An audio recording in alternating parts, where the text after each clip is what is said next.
Good afternoon and welcome to the country clash between the NT Strike and the Hobart Hurricanes Academy. It's match 11 of 36 in a fascinating 2025 Top End T20 Series brought to you by Tourism NT. I'd like to start this broadcast by acknowledging the Larrakia people, the traditional owners of the land we are on, and pay my respects to elders past, present and emerging. I'd also like to extend that respect to all Aboriginal and Torres Strait Islander people watching this broadcast. My name's Stu Davis. I'm really looking forward to bringing this match from Jerrywood Oval at Fred's Pass in the Darwin rural area. Let's go to the bat flip which occurred earlier in the day.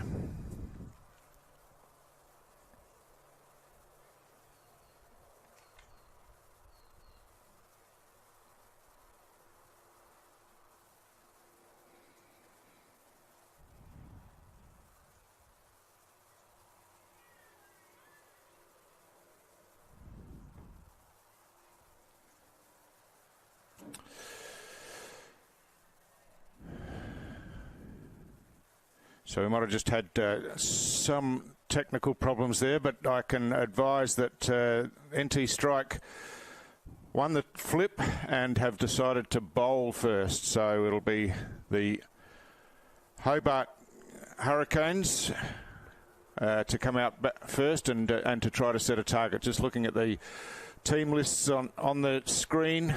Both sides really strong. NT Strike, of course, won the only game that they've played in the series so far. And the Hurricanes have had one win and one loss, with going down on a last ball loss in their game yesterday against the Melbourne Stars. So should be a fantastic contest, and conditions look great here at Jerrywood Oval as the umpires make their way onto the field. Play will be starting very shortly. They're closely followed by the NT Strike team led by Darcy Short. And you can see that the Strike team is very strong. Lots of experienced players that have plied their trade all around the country. Darcy Short and Jake Weatherald there will be at the top of the order for the Strike. Opening the batting for the Hobart Hurricanes will be big hitting Will Prestwidge and Niv Radhakrishnan.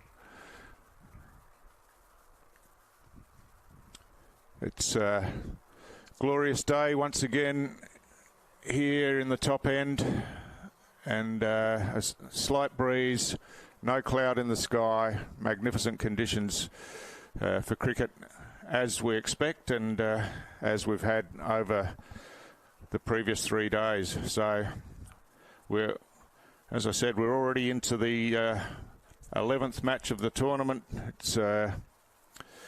It's going quickly, but the cricket's been sensational. And when you look at the results so far, there's only one team that's had 2 wins out of 2.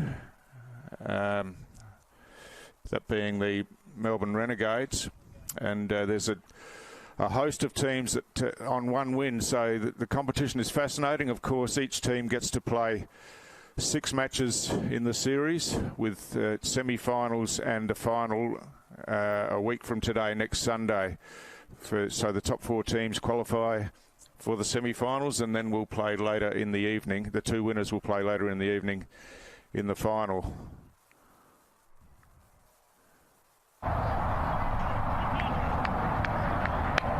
So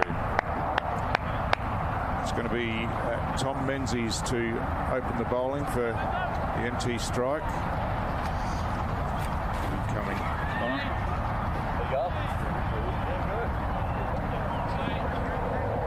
from the outer end, and it's Will Prestwidge on strike for the first ball of the match.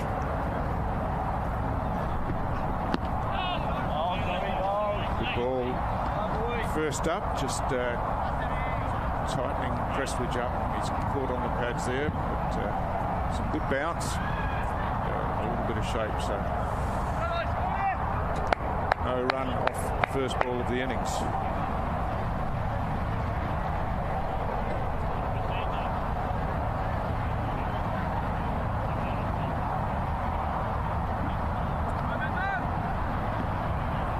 Prestwidge's been in really good form in the couple of games so far.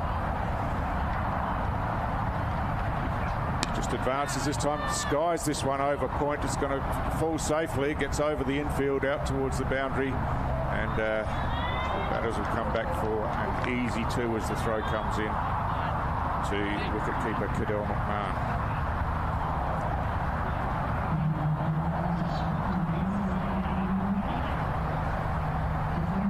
Some 2 runs on the board, and a good start from Menzies, finding the leading edge there, skied it out. As a result of that, there's been a change in the field, and strike have pushed a player outside the circle behind point.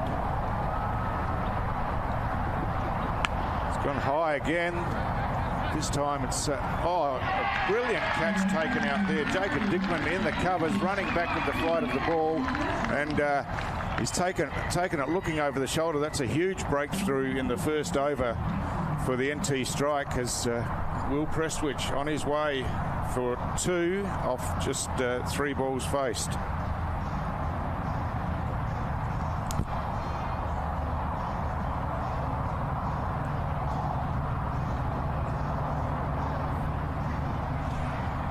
So just looking at the replay here, again, it's good bowling, bang on line, just going across Prestwich. He tries to hit it over the infield this time, again getting a top edge, and Dickman, he's made terrific ground and took a fantastic catch. So what a start for the strike, with the Hurricanes losing a wicket off the 3rd ball of the match.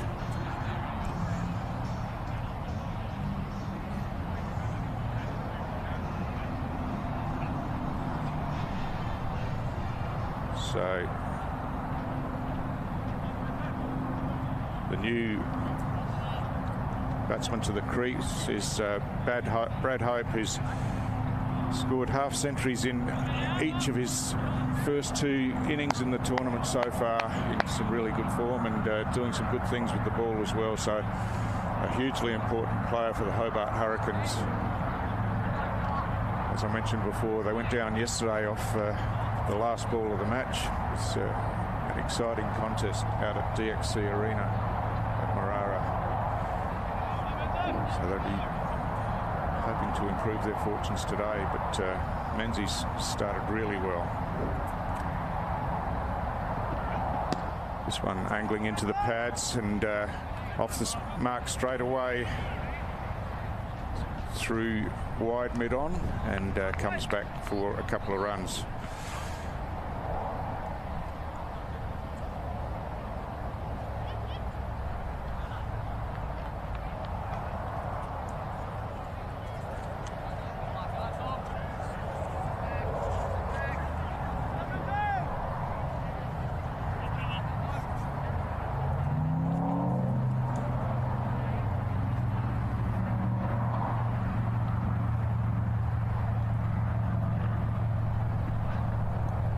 This one wider outside the off stump. It's all good according to the umpires today, Kevin Lafaba and Ahmed Khan.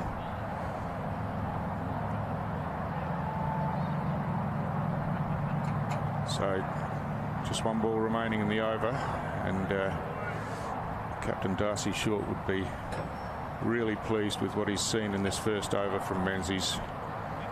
Just conceding the 4 runs so far and picking up that crucial early wicket.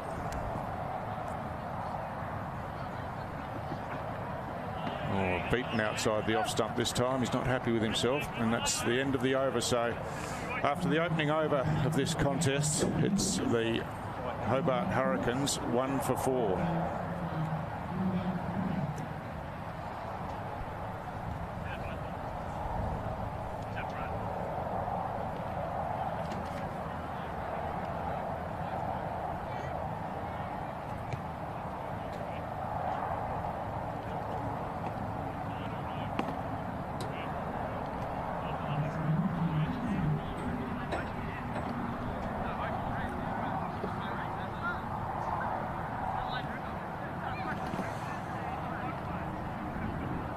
So it'll be Kane Richardson to bowl the 2nd over of the innings from the clubroom end.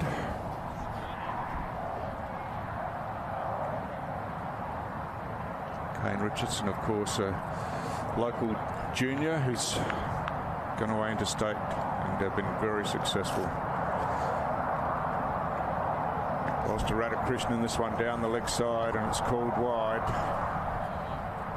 Just letting it slide down that time, so another run added to the total, and Richardson will have to start again.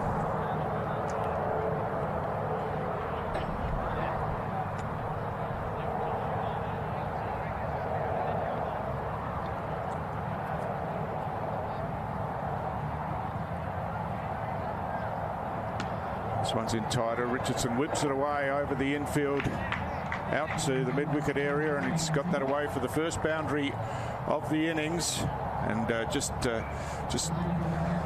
coming back into his pads, and he picked it up nicely over the infield and smacked it away for the first boundary, and Radhakrishnan is off the mark.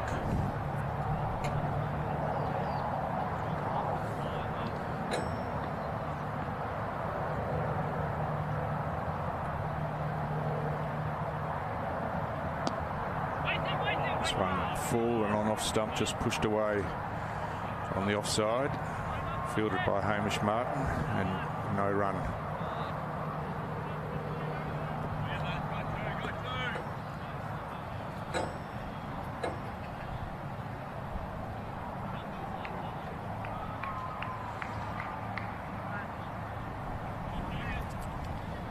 So strike starting with a slip in place in the first over. Short fine leg. Advancing down the pitch this time, Radhakrishnan, and he hits that nicely out over the mid-on fielder there inside the circle, and one bounce inside the rope and over for another boundary for. I think the players will enjoy the relatively short straight boundaries here today, and Radhakrishnan that time jumping down the pitch and hitting high over the top. So he brings up his second boundary, and the Hurricanes advance to 1 for 13. This time attempting the scoop, but not making any contact, and the ball just bouncing straight over the top of middle stump there. So a premeditated shot, but just didn't get a touch on that one.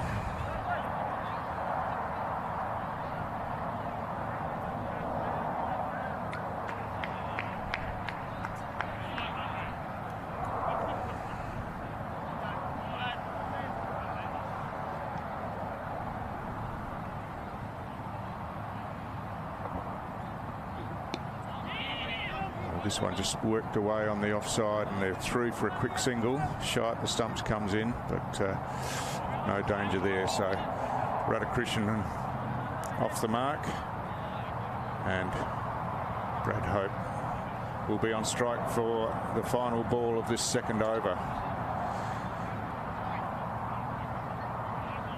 So Richardson's gone for a couple of boundaries and opened with that wide, of course. Just asking for some field changes. Of course, the right-hander on strike now.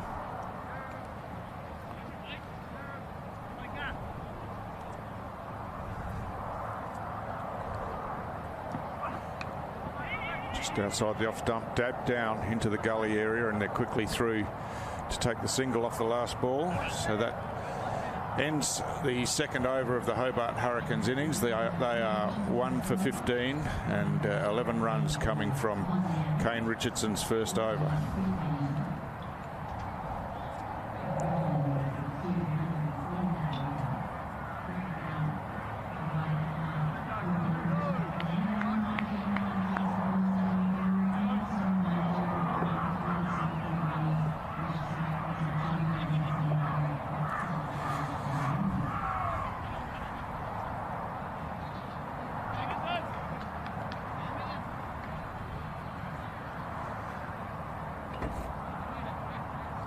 Tom Menzies to continue from the outer end. It's full. Hope hitting through the line. It's going out over mid-on. Just gets over the mid-on fielder going back from the edge of the circle there. and Radhakrishnan calls him back for an easy second run. Again, not finding the middle of the bat here, just struggling to get the timing right here, and Presswich was the same in the few balls that he faced. The two skied balls off a leading edge, the second one of course leading to his downfall.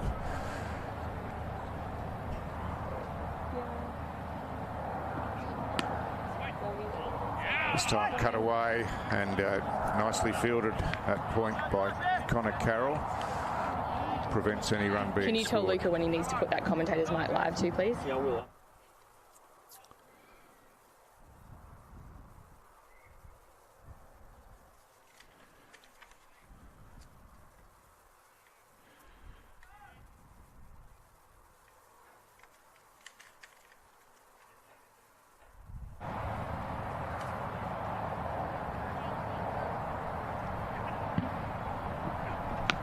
This one just driven away out forward of point, and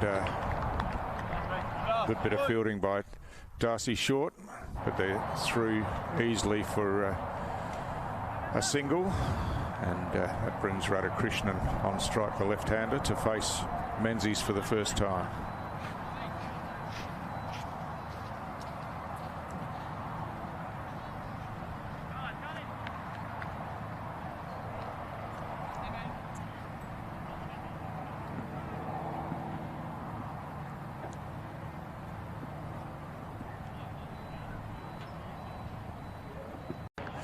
And another wicket falls. It's the other, both openers back in the pavilion now. Niv Radhakrishnan goes for 9 off 6 balls, and the Hobart Hurricanes 2 for 18 in the third over.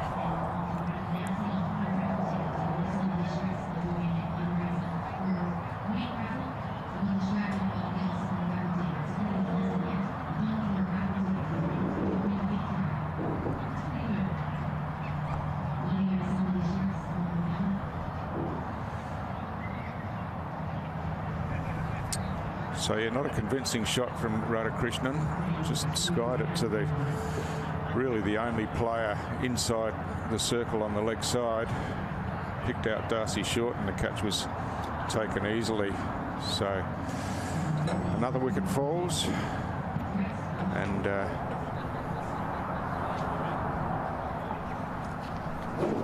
two early wickets for the NT strike. They'd be pretty happy with that, as Mac Wright comes to the crease, and he joins Brad Hope.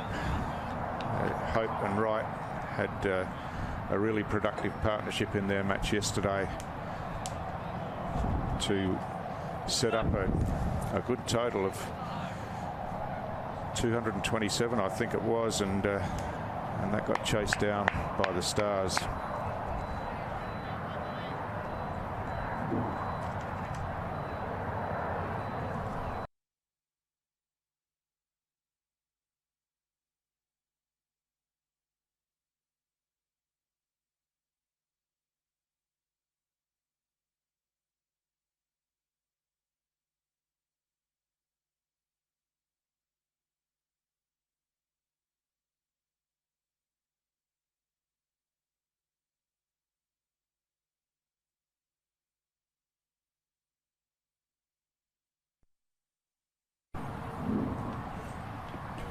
Menzies again, last ball of the over. A couple of steps down from Hope, but that one's in tight, not able to get that one away, so that ends the over. And Menzies, after 2 overs, has the figures of 2 for 7, and the Hobart Hurricanes 2 for 18 after 3. And I'm joined in commentary by Nick Winter. Welcome, Nick. Thanks, Stu. Thanks for having me. Yeah, so a pretty good start by your boys. Yeah, good start. It's you always probably just need a little bit of time just to see how the conditions are going to go. The Hobart team obviously had a pretty high-scoring match yesterday at DXC, and I think the pitch might be slightly different here today at Jerry Wood. But yeah, I'd say after 3 overs, they'd be pretty happy. 2 for 18. Yeah, and Tom Menzies just seems to have got everything on the line and length that he's been looking for.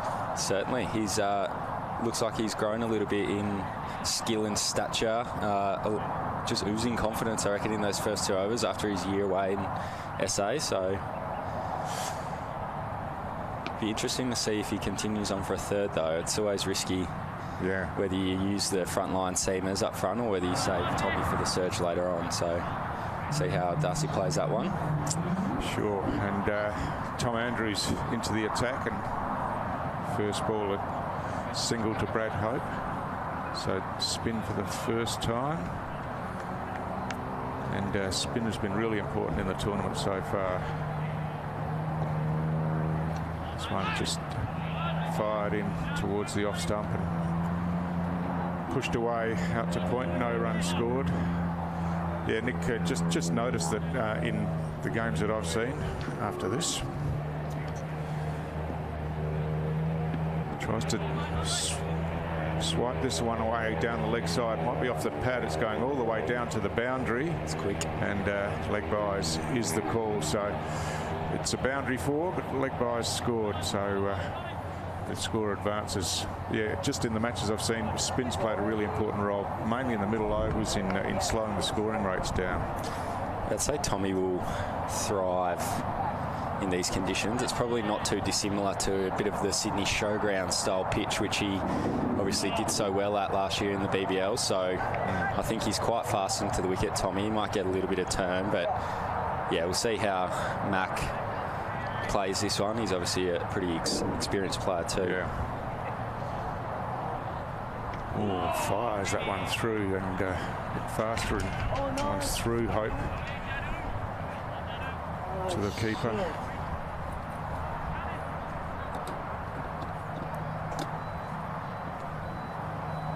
No, it's this one a bit shorter, and Hope off the back foot punches it out. I think it's overpowered to the covers, and they go through for an easy single. And that ends Tom Andrews' first over. Pretty tidy to start with, and got through it pretty quickly, Nick. Yeah, he did. And that's the thing, you put pressure on them, don't you, with these spinners. Hamish coming on now as well. Matty Hammond, the local hero, is yet to bowl. He bowled very well the other night. He had 3 for 3 off his 2 overs. So I think that's probably the NT's strength, is just these finger spinners who can build pressure and get through their overs quickly, as you said. So the power play finished now. The field spreads a bit, and Hamish Martin coming on to bowl spin to replace Menzies. So there's the answer to that. So going with spin, and we've got a boundary rider out here at deep cover or forward point, and a deep long off, and the other 3 out on the leg side. Short cutaway forward of point, and that'll be tidied up by the sweeper Connor Carroll, and they easily jog through for a single. Interesting to see how Hamish goes. He's the last few years absolutely dominated local DDCC cricket. He Fifer regularly for Palmerston, so he was a standout last year in the Top End Series. I think he's someone that we're hoping can have another big year.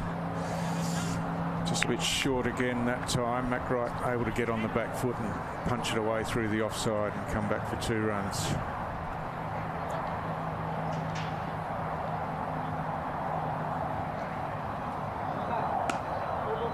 Simmer again, this time picks out.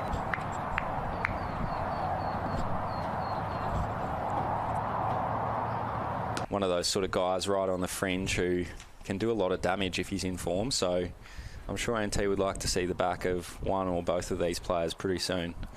So it is going to be Darcy Short. And this one full and punched away on the onside, but not too much damage, just the single there.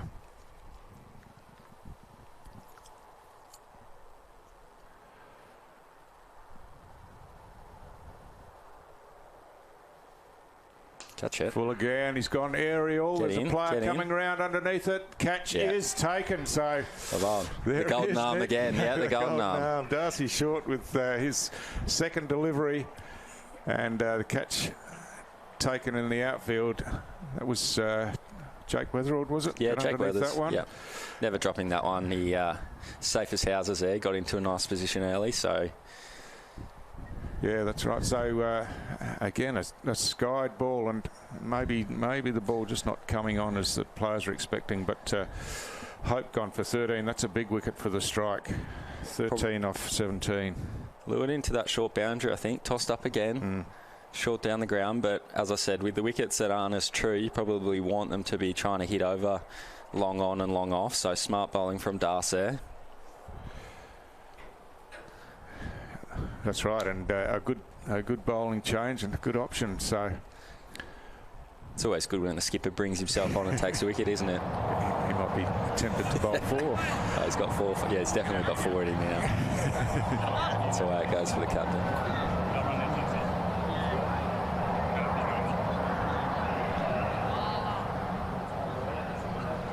Captain to captain now. Wake him. Yeah, and I think he's yet to have a bat in the series. Ooh, beaten outside the off stump in the first ball. It's been listed down the order.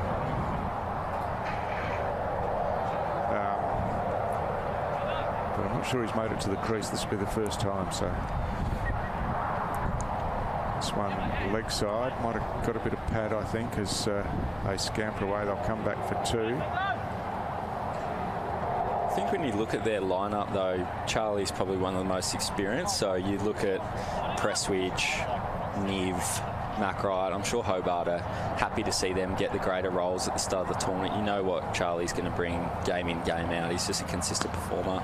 Oh, he's got a piece of that one. That's going all the way straight over the boundary line for the first boundary 6 of the innings. And as you said, Nick, tempted by that short straight boundary, and he's got a piece of that straight away. So first 6 of the innings. This one's shorter, and he cuts it away through the covers. And it's going to take the single. Modern cricketer, isn't it? Hit the ball down the ground for 6 off your second ball, as you do. Maybe that's where I went wrong, Stu. So a successful over for Darcy Short. His figures 1 for 8. There were 10 from the over with the leg byes, and the Hurricanes move along to 3 for 53 from 8 overs.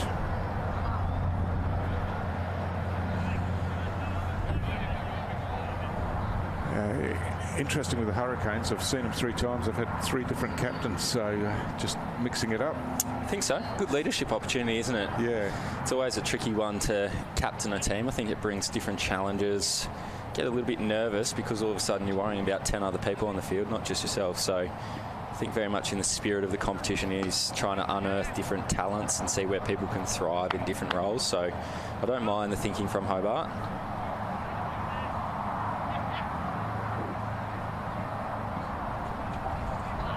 They're all pretty good leaders as well. I know a few of these boys. I think they're all very mature. They can't go wrong. I think it's a good group of lads, the Hobart boys.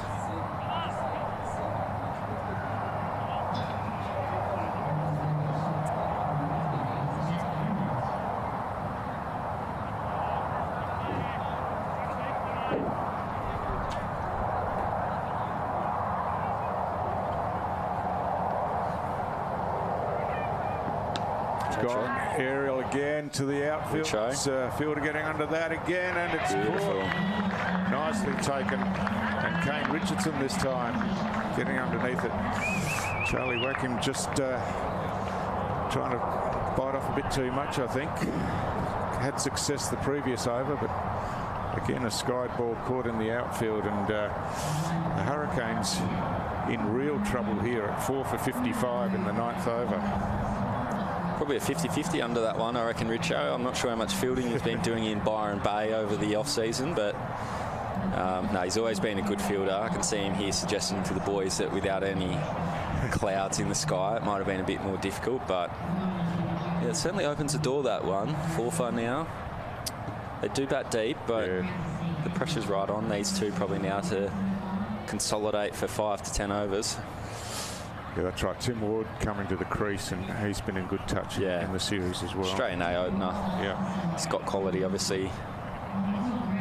Probably more suited to the red ball, but I think a lot of these skills are transferable to white ball. And as I said, I think he's just going to have to bat for a period of time here and just play some pretty traditional shots for the next 2 to 3 overs. Yeah, well, and so in that regard, the situation probably suits him a bit. Yeah, I think so. He can sort of build an innings a bit rather than having to take up the attack from the start. Yeah. Although, as I said, you never know with the modern batsman. He might pull out a reverse sweep first ball here. Yeah, that's true. So Hammond gets himself a wicket. He's been very tidy to start, 1 for 7 from his first 9 deliveries, and all of those 7 being singles. So he'll be coming round the wicket to the left-handed Ward. Just getting the sight screen moved here. Of course, at the TIO Stadium and DXC, we have the luxury of large fixed sight screens, so what saves a bit of time. Yeah, he's almost right. First ball, and just out of reach of Menzies there. He chases it down the hill, does well to slide and stop it, and so 2 runs off the first ball. Yeah, so there you go. What would we know? Yes, correct. Out of touch with the game. It's evolving every day. So I'm just throwing a bit of a long shot and forecasting here, but I look at the NT spinners and the damage they've done, and I look at that Hobart Hurricanes lineup. You've got Stan Lake, Louis Smith, Presswich, Ian Carlisle, all notable quick bowlers. So I wonder if pace on may actually suit the NT batsman. It looks like the pace off of the spin is actually harder to play right now. So they may have missed a trick here, Hobart, but we'll know in good time. Yeah, they do have Radhakrishnan and McMillan, of course. They're quality spinners. Yeah, Radhakrishnan, for those who don't know, can bowl with both arms as well. So he'll be looking to spin the ball away from both lefty and righty. Yep. Yeah, it's the most amazing thing, isn't it? I've actually faced it in a game. Yeah, I faced it in a game. It was a little bit off-putting, actually, because he, you know, similar to what you just said, there's sight screens moving everywhere. He's changing over and around, but yeah, it is a good skill. Yeah, so the end of Hammond's second over, he has 1 for 11, a successful over there, and after 9 overs, the Hurricanes now 4 down for 59.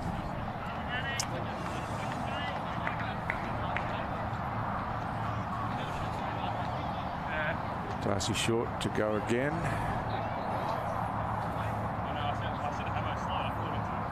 After his successful over.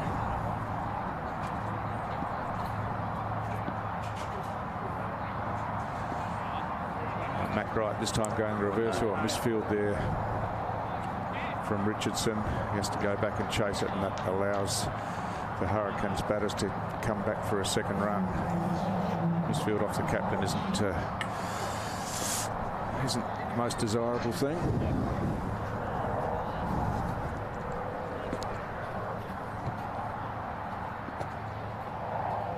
This one short, cut away, spinning away backward a point. The sweeper out there, Hamish Martin, tidies up. Quite long out there, isn't it? Yeah, it is. I think that's the longest boundary on the ground out there. Poor Hamish Martin, he's got some yards to travel out there, but surprised to see Jordan Silk not outmanning that boundary. That's normally his go-to in the BBL. Anywhere there's a hot spot or plenty of yards to cover, you generally see Jordan out there with his amazing catching and great throwing, but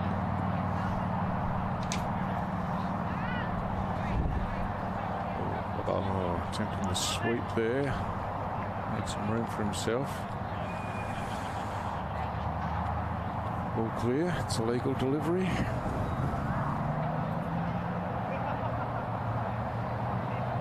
Oh, this one full, pulled away behind square leg, and Hamish Martin again coming in. They go for the second throws to the bowler's end. The batsman safely home.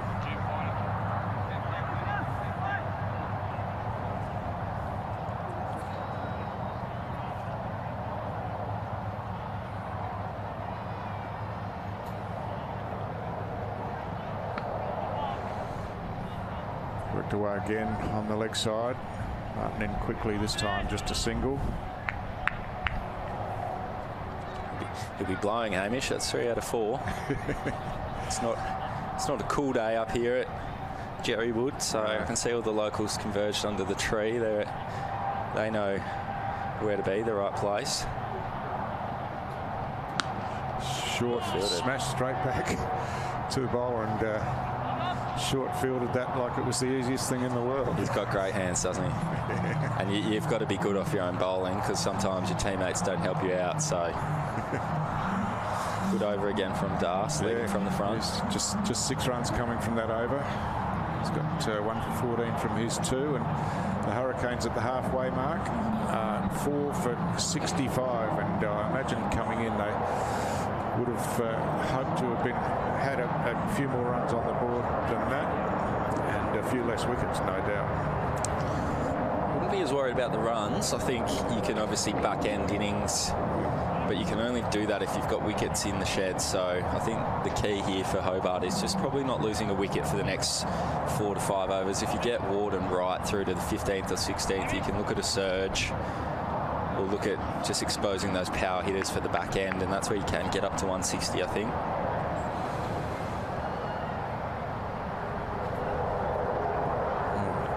Flighted ball, and Ward going reverse sweep, but straight to a fielder there. Just on the power surge, Nick, is there an ideal time to take it? Honestly, I don't think I've ever seen a consistent pattern with it. I think you generally try. This one off the gloves, scoops almost over his head, and they scamper through for a single.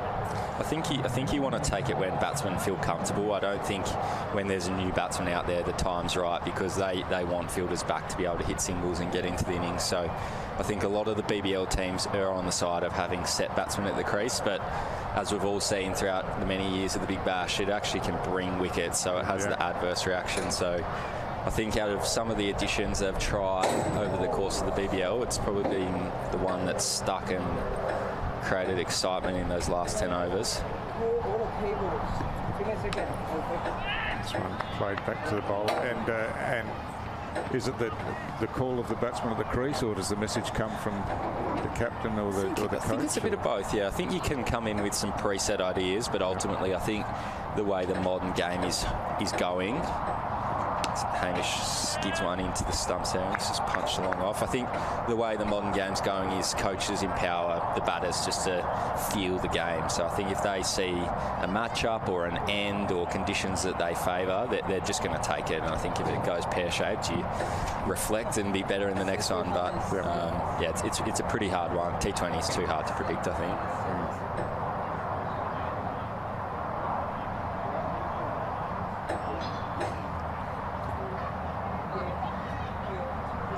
So Ward on strike.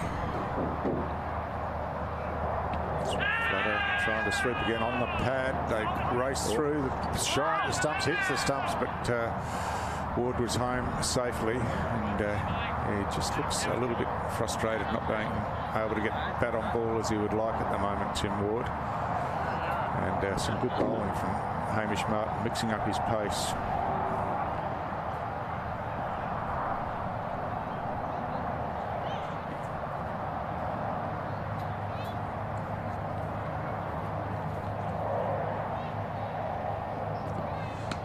This one just slower and higher and driven down the ground for a single. So another very tidy over from Hamish Martin. Just the 4 runs coming from it, and he has none for 10 from his 2 overs. The Hurricanes 4 for 69 after 11. And your role, Nick, with NT Cricket, tell us a bit about that. About your role? Yeah, head of cricket. So been here just over a year now. Been loving my time. I think I came towards the wet season last year, so it's always a tricky period to navigate. But yeah, I think we've shown over the last couple of months how much we can offer the Australian cricketing system. The T20 internationals were just such an amazing 2 games. I think everyone in the community could just embrace the feel, and then the top end series just continues to grow. So, well, that might be 4, I reckon. Yep. Yeah, Andrew's back into the attack, away. Just straying onto the legs there, and yeah, nicely played by Wright. Got it very fine and scooted away to the boundary. So there's a lot of potential here, Stu. I think we just need to keep putting time and effort into our best players. A lot of good young female talent, which we're excited for. So another one, might be 4 again. Yeah, Tommy Menzies. Just used the angle, scooped it around, and yeah. So I was saying about Mac. I think you need to get Mac hitting down the ground. He's got those nice little nift hands that can just flick it past third man and find legs. So I think you just want him. Maybe take the pace off, make him create the pace. Goes the reverse this time and gets a good piece of it. That's going to go all the way to the boundary as well. So 3 boundaries to start the over, and Mac Wright just starting to accelerate the scoring here now. Could be one of those overs we look back and just see the momentum shift, whether this sort of kick starts right into being that player who goes on to get 60 or 70. It'll enable Ward to just sort of bat around him. So, interesting moment in the game. Smart batting. Yeah, well played. Just pushed into the leg side. They're looking for 2. They're coming back now. And the throw coming in from Jordan Silk, but they're safely home. Yeah, you mentioned women's cricket, probably an area that the NT has lagged behind a bit previously. We're certainly putting a lot of time and effort. I know Carl Main, who leads the DDCC, he's this time he comes in here again. He's bunted just for a single this time. Yeah, we've implemented a 2nd division this year. We've invested in local imports. I think that's been a great addition to see some higher quality players come up in the female space, similar to the male space. Had an under-16 girls last year at the national championship, so a lot of new pathways emerging. I think just naturally it's going to take time, investment. Trent Keepers, the new full-time pathways coach, has come on and had great success. So we're excited. I think we just need to, see 2 to 3 years out to get some real good growth in the female game. Fantastic. This one worked away on the onside by Ward and will be just a single. So a productive over for the Hurricanes that time, with 16 runs coming from it, and they advanced to 4 for 85 from their 12 overs. Looks like that power surge is going to be taken now. Yep. Richo back on.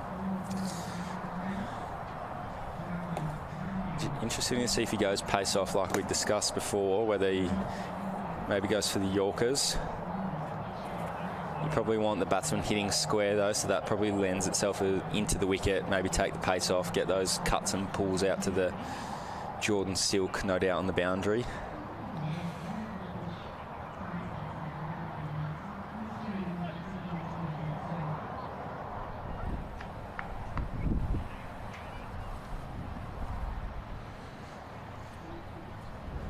So the side screen on the move again as Richardson to bowl right arm over and Ward on strike.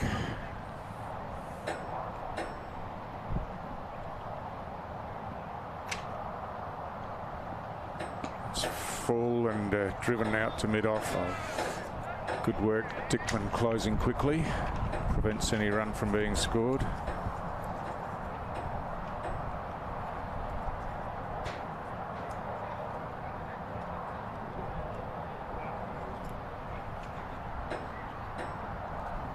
Just a change in the field here. The fielder from inside the circle on the leg side goes back to the boundary and point comes up inside the circle. Scoop attempted here, but again beats the outside edge. But a wide called. Yeah. Kane Richardson just has a conversation with the umpire about that, presumably. Nothing like a fast bowler to question the rules of the game. I did that a few times myself. It just probably try and take the heat off yourself if you can try and make it look like it was the umpire's mistake, not yours. Never works though. Yet to see one be overturned, but it's worth a try. Catch it. This one shorter and slower, and it just helps that around the corner, and it races away over the boundary. Don't actually mind that ball. I don't mind that ball. I think it just might have been two-leg side, but the intent's right to take the wicket, take the pace off the ball into the wicket, get Ward hitting out here to this long side. It's just too good on that time. He just got it past the short fine leg and off it raced.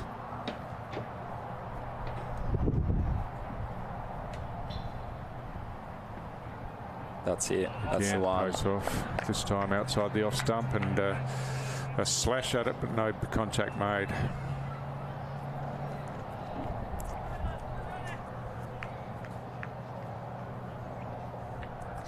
It's a hard skill, but if you ever watch Adam Zampa carefully, I think he's the expert at it, how to get people hitting with pace off out to your deep points and square legs. I think anytime Zamps is under pressure, he finds a way to get cut out for a single, get the batsman off strike. It's actually a unique skill that makes T20 bowlers hard to get on top of. Or bowled, Kane. Yeah. Full and played away out to deep mid-wicket for another single. How have you found the comp, Stu? You enjoying yourself? Yeah, loving it. I really am. It's been full on. This is the 6th game I've done. Yes, in 4 days. I get a day off tomorrow. Nice. But well deserved. Yeah, no, it's been terrific. The cricket's been fantastic. I had the Bangladesh-Nepal game last night. It was a great game. The atmosphere was just incredible. It's been such a big win for NT cricket to have those overseas teams come in. They just absolutely love their cricket, the fans. Catch it. This one's skied from Mac Wright. That's going to be caught pretty easily. Jacob Dickman out there, and it's become a bit of a pattern, those skied catches, and another one down. And Mac Wright, they really needed to stay in for another 5 or 6 overs, and he goes for 37 off 32 balls, and the pressure on the lower order now. I think it just hurts in that first power play over, doesn't it? Because now Zach Curtin comes to the crease. He wants to just get into his innings, but you feel that, you know, singles and dots are wasted in the surge. So it's a key breakthrough for Richo there. And that's ultimately what you expect from someone like Kane. His experience with all those games at an international level. Key breakthrough. Yeah, that's right. But it's fantastic that these guys that are experienced come back and want to represent the NT. Had to pull a few favours to get Richo over the line, but it's actually there's a couple of us who managed to float around for the SA Redbacks for a couple of years. I know Tommy Andrews and Kane are quite tight, so it's a bit of a mini NT and also Saka reunion here, but I think just with the growing status of the top end series, you're a bit mad not to want to be a part of it. I think there's BBL teams here with contracted spots open. I know Tom O'Connell last year got picked up in the Bangladesh Premier League after he struck 50 in the semi against Bangladesh. So with all these global tournaments happening and key stakeholders on the ground, you want to be seen, don't you? Yeah, exactly. And the exposure from here is fantastic. Advancing. I think last night's match had 540,000 viewers, from what I'm led to believe, the Nepal-Bangladesh game. So that is amazing. You just have you have the innings of your life at the right time, and you might find yourself in the Bangladesh Premier League. That's how quickly cricket can change. So I think you look at the young NT lads as well, NT, ACT, some of these guys who are trying to crack into the system. I think that's what they'd be hoping. You know, a standout performance as well as learning from your Darcys, your Weathers, your Jordan Silks. I think it's what can I bring to this stage? Can I have a standout performance like I do in DDCC? So, you know, Connor Carroll, Hamish Martin, these sort of guys, young Cadell McMahon, they've all got the talent.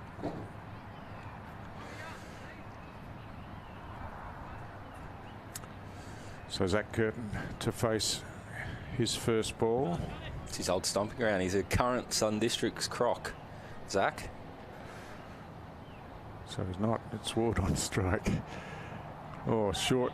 And Cadell. Looked away. What a catch that is by Cadell McMahon, the wicketkeeper, diving away to his right-hand side. It's not Curtin on strike. It's Tim Ward who has to go. And, yeah, just trying the hook shot there. It looks like it got him on the gloves, perhaps, and but had to make a lot of ground, Cadell McMahon, and diving away took a fantastic catch.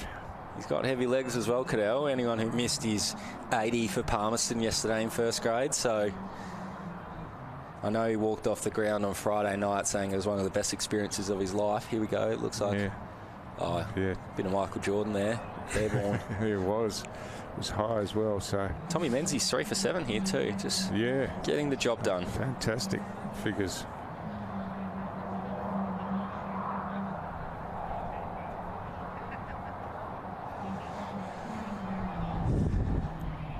So I haven't seen a WinViz come up, but I imagine the striker well ahead. I think WinViz will make it to top End Series 6. I think that's when we'll look to implement WinViz. We have had some on the screen during the series. Okay, well there you go.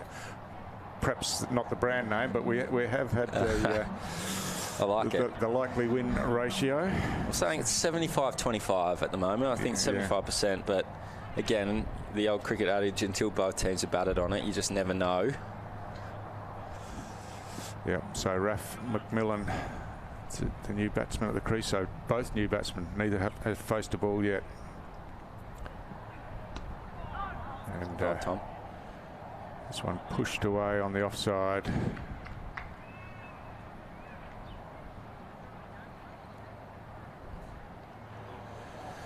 Yeah, Tom Menzies into his third over, 3 for 7.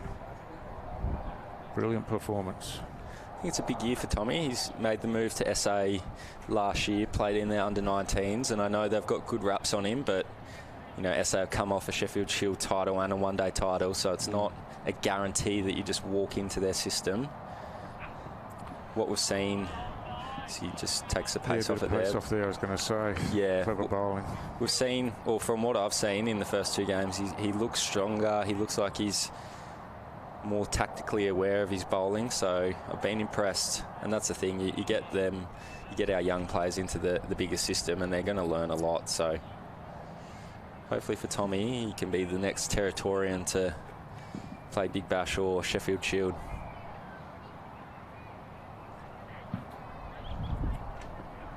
That's short off the gloves again. Another fantastic catch. And he loves it. He loves it. He's up and about. That was even better than the previous one. That one low to the ground and threw the glove out. It stuck. And this is something special from Menzies here. 4 for 7 in his third over, and the Hurricanes in all sorts of trouble here. I wonder how many times that's happened over the national championship cycle. Menzies caught by McMahon, but as you said, left hand out, fully stretched. Something special from Cadell, and didn't he love it? Oh, incredible. So McMillan goes without bothering the scorers. 3 balls faced. Might have hurt his hand there as well. He's got the glove on, both gloves off. Yeah. Never nice to take one on the fingers. No.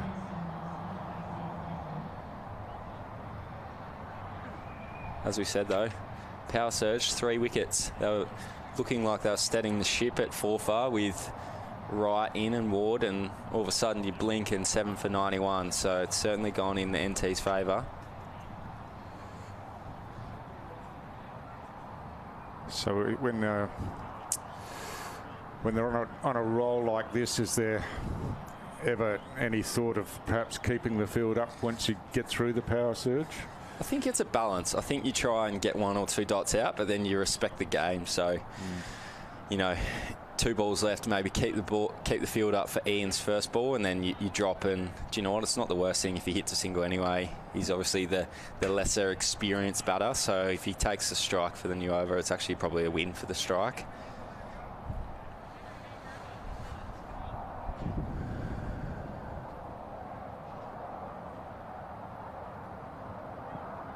Catch it. Oh, skied ball. This, it's almost got 5. It's almost got 5. He has. Just short of Matty Hammond coming in from mid-off there. Might have had a ute or 2 on the field if Matty Hammond had taken that one, I think, with the locals. So maybe give him a couple more hours. Very enthused bunch, the Southern Districts crowd. Great. I actually played for them in 2012. It's a great club to be a part of. They're very passionate and proud of their club, so it's good to see games coming out to Jerrywood. Yeah. This one, bit of pace off and bottom edge through to the keeper, and the end of the over, just 1 run from it and 2 wickets, and Tom Menzies 4 for 8 from his 3 overs. Quite an amazing spell, and of course greatly assisted by Cadell McMahon with the work that he's done behind the stumps. It's good to see Cadell doing that. I think he's one of our leaders in our young NT Academy. Probably performing the strongest in the first grade competition as well. So, yeah, happy to see him doing well.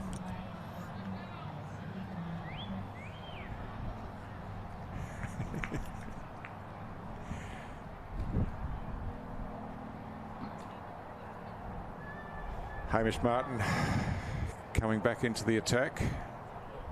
Ask him what his 2K is.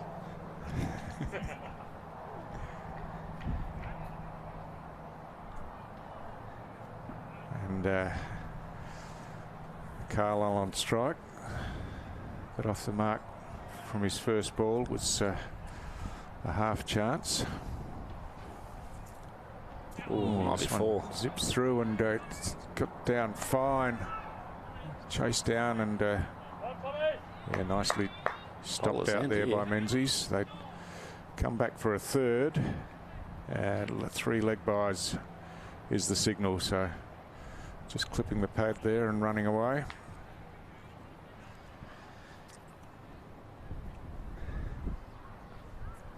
I'd like to see a few more slow here from Hamish. Just fly it up. I think we've seen a couple times the Hobart batsmen try and take those deep fielders on and get caught. I think you've got number 8 and 9 out there now.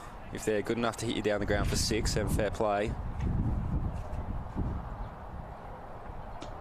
It's well bowled. This one just worked away for a single.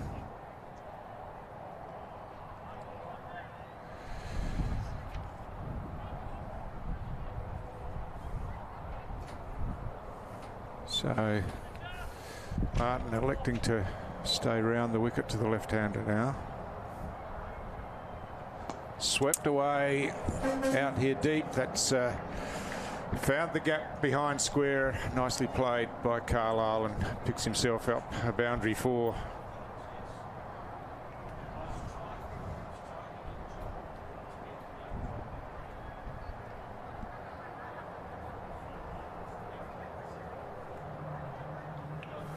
So that brings up the 100 for the Hobart Hurricanes. 7 for 100 in the 15th over. So I think their main objective now would be to bat the 20 as Martin comes in. Pace off that one, and no contact made by Carlisle.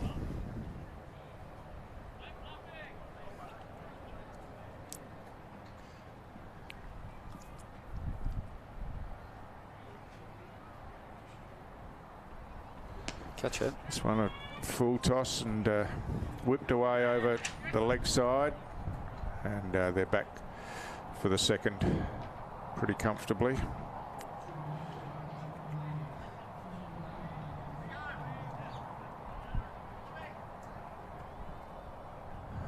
Back to over now. Just some changes for the last ball of the over. back over the wicket, as you say, and some field changes. So I think Carlisle's showing his hand here. He likes hitting to the leg side, so get out of that swinging arc from Hamish. Slower again, and this time plays it through the point area. Yeah, to win that ball, I think anytime you can, as I said earlier, just get him hitting out to deep point, deep cover. It's one run, slows down the momentum. So I think that's the play from Hamish, just to close out the over. So Hamish Martin, 18 runs from his 3 overs. Pretty tidy spell of bowling from him. And the Hurricanes 7 for 103 after 15. It's going to be the captain, Darcy Short, back into the attack.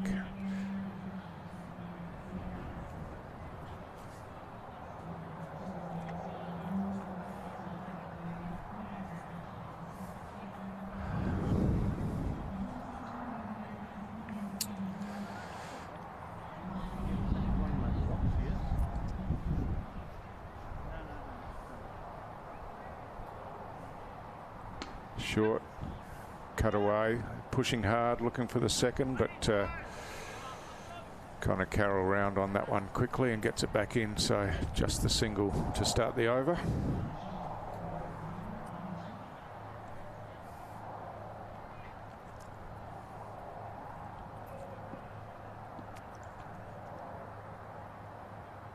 Ooh, attempted sweep shot, but beats the bat. I'd like to have seen him hit that one. I think it's coming straight down Connor Carroll's throat there. It's a big hit. I think the bat was facing upwards there. I think you wanted a maximum. There we go. Down the track. Thank you. And beaten and stumped again. It's a wrong. Nice work from Cadell McMahon.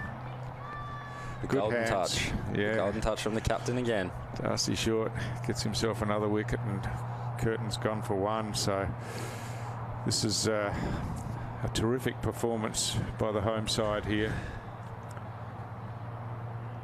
And Darcy Short picks up his second wicket. He's actually got an amazing wrong on him, Darcy. It's probably his strength over the leg spinner. So I know, hearing a few of the other boys, they struggled to pick it up, and looked like Curtin just came down the wicket there, had no idea which way it was going to turn, and McMahon has the golden gloves again today. So another big wicket. I think the last of the recognised batsmen. Yeah, Lewis should be Smith Lewis Smith coming in now. Yeah, his first game in the series, actually. He's sat out the first 2. So we played yesterday for Southern Districts, right. So he's had a long day in the dirt. I think he took a couple wickets, including the NT curator, Justin Galliotti, which is going to be discussed well and truly throughout the week within the NT office. But yeah, obviously coming off his Australia A debut this year, he's probably one of their more experienced players.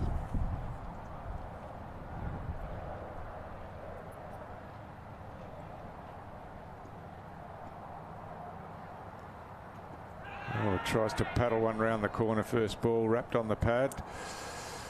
Appeals all round, but didn't look as natural as some of the earlier sweep shots, did it? No. It was a bit of a poke in hope, I think. Yeah, I think us tailenders should just try and close the eyes and swing straight, I think. Richard going into slip. Aggressive option. There it is. We might get one here. Richardson coming back. 5 years ago, maybe, for Big Richo. His feet looked a bit heavy there, didn't they? As I said, the old Byron Bay pre-season, I'm not sure what sort of strength and conditioning and running he's been doing, but at least he's out in the park. So Smith off the mark. Carlisle back on strike. Oh, and there's that one.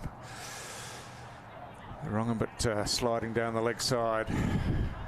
And a wide called.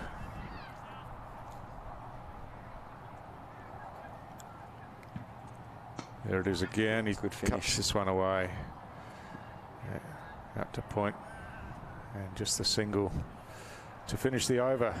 So pretty good numbers for Darcy Short as well. 2 for 18 from his 3 overs. The Hurricanes 8 for 107 after 16.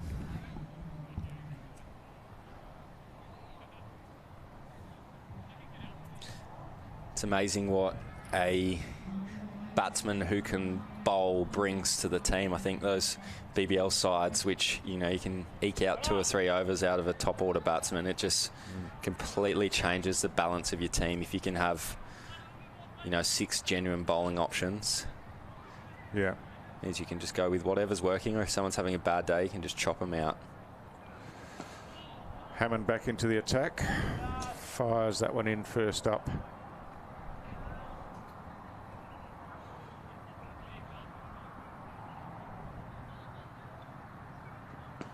Down the pitch this time, Carlisle drives it to long off, and just a single again.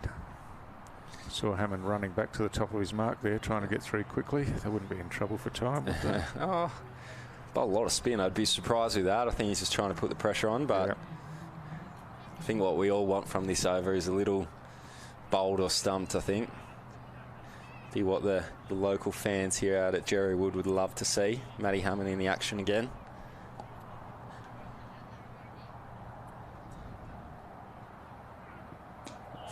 Just knocked away on the offside and through for a quick single. Darcy Short tidies up. I think that's the best that Smith can hope for, is to nudge it around and get off strike. Yes. Haven't seen much of his batting, but yeah, I think you'll be trying to get Carlisle off strike here if you're the NT strike. Yeah.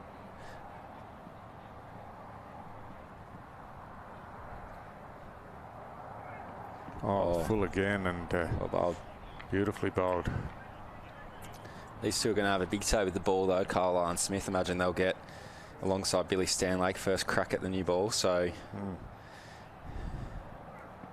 down the pitch this time, and just knocks it away to long off again for a single. So the game will be won or lost, I'd say, in that start, with Weatherald, Dickman, Short, Silk, Andrews. I'd say NT have their power at the top. So how that first 6 overs in the second innings will go is very crucial, I reckon, to the outcome of this one. Bold. Smith again just works it to the leg side. Hammond races across to do his own fielding, and the end of another tidy over from Hammond. 4 runs coming from it.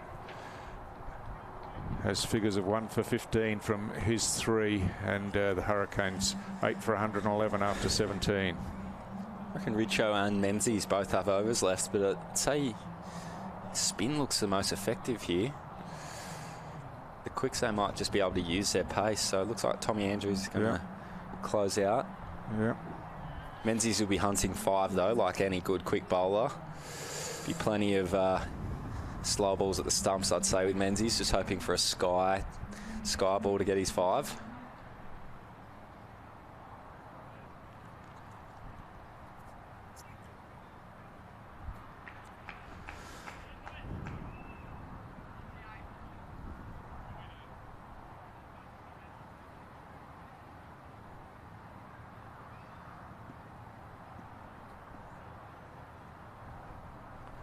How was that? In the sweep, there's a shout for LBW. Maybe just angling down.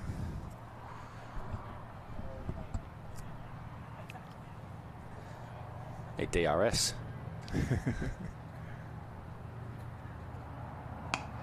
Well, this one swiped across the line by Smith, gets it down to mid-on, and successfully gets himself off strike, and Carlisle back on. I reckon he might go for the slog sweep here. He's looking over that direction. Jordan Silk in the game, I think. Down the pitch. Gone for it. And cross batted out to long on. Just the single. So Andrews in his last over. Probably has the worst numbers out of the spinners today. Yeah, tricky one, isn't it? Yeah, tricky one. I think it's just one of those days. We went for those 3 consecutive boundaries, I suppose. Probably just the pace on for those 3 hurt him. Yep. There we go, there's one. He's bowled around his legs there. I think he's hit it onto his stumps there, Stu. The old, as I said, the old paddle sweep from a number 10 doesn't look as genuine. So I reckon if we see the replay, he might have hit that one onto the stumps. He certainly went a long way across trying to work it down to fine leg. His reaction looks like he was a bit embarrassed and disappointed. So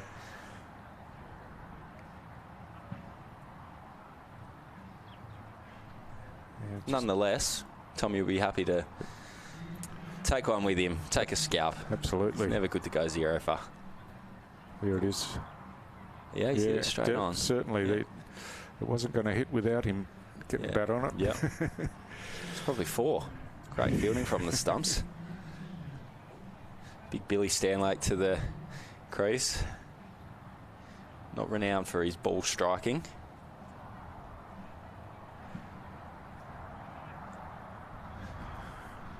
He's a big man, though.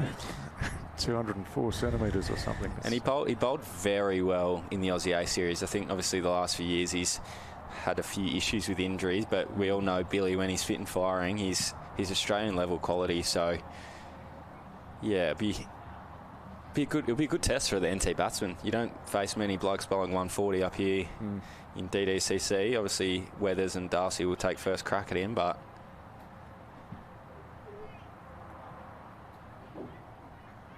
about. Yep, and on the legs, push back down. So 1 ball remaining in Tommy Andrews' spell of 4 overs. He's closed out nicely, hasn't he? Just 1 for 2 off this over, so save those figures. Oh, that one straight through. So a good finish from Andrews. Finishes with 1 for 28 from his 4 overs. And really on any other day, they'd be pretty good figures, wouldn't they? Yeah. I think the modern game now, anything under 10 you're stoked with. Absolutely. Seen a couple of the, I was watching a little bit of the 100 last night. Those blokes going all over the park. Even at DXC yesterday, 230 versus 230. So can be a pretty brutal game. You walk away happy anytime you're under that 10 and over. Yep. Fingers crossed here Tommy gets his 5. I think stand out. He started the damage early with the first 2 wickets. So, Yeah, and good on Darcy for giving him the chance. Yep. Not many times you get a 5 for in T20 cricket, so let's hope he gets it. Oh, advancing down the track, it's a slow full toss and cut away. Good effort, Hamish. Terrific effort. I think he's gone again. He's gone for a second, but couldn't right in keep front it of the in locals. the second time. So the boundary coming off the first ball of Menzies over. Looked like he went for a back of the hand slower ball there and got it wrong. I think sometimes you just bowling to 10-11, you can just keep it pretty simple. I think if you bring stumps into play, either bash a hard length or go Yorker, I think not many times you'll be hit over the fielders at long on or cow corner. So I think that should be the play here. It's gone slower ball again. It's got an outside edge running away down fine towards third man. Good piece of fielding down there. And restricts it to 2 runs. Jake Weatherall down there. Hasn't had a lot to do today, but a couple of things he's done tidily, as we'd expect. He loves just lurking down at third man. I think what you'll see here as well, it's just off the camera, but Kane Richardson getting to Tommy Menzies here. That's where that experience will hopefully just give him some advice, talk him through the over. Yep. Fast into the wicket there. Yeah, faster that time, outside off stump.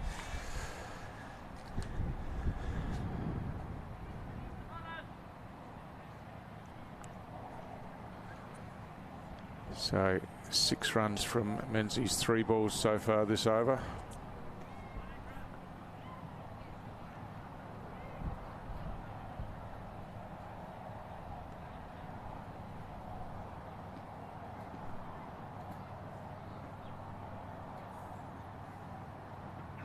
This one about banged in shorter and good single. A single taken, so Big Billy Stanlake will be on strike for the first time. Oh, he's faced 2 balls from Andrews, of course. I think same again here, Stu. I think just get it into the wicket, bowl your stock ball. Billy's not going to, famous last words, but I don't think Billy's going to put you over your head. So I think it's just play the percentage here. It's a quick, no need to go slower balls or anything too funky. We look at the bat in Billy's hand and it looks like he has trouble making it reach the ground.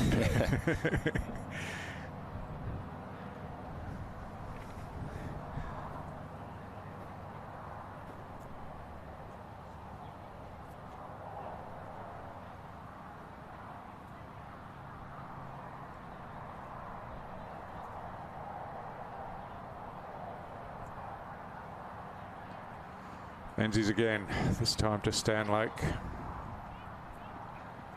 Nice shot. Just pushes it 3-point, gets himself off the mark. And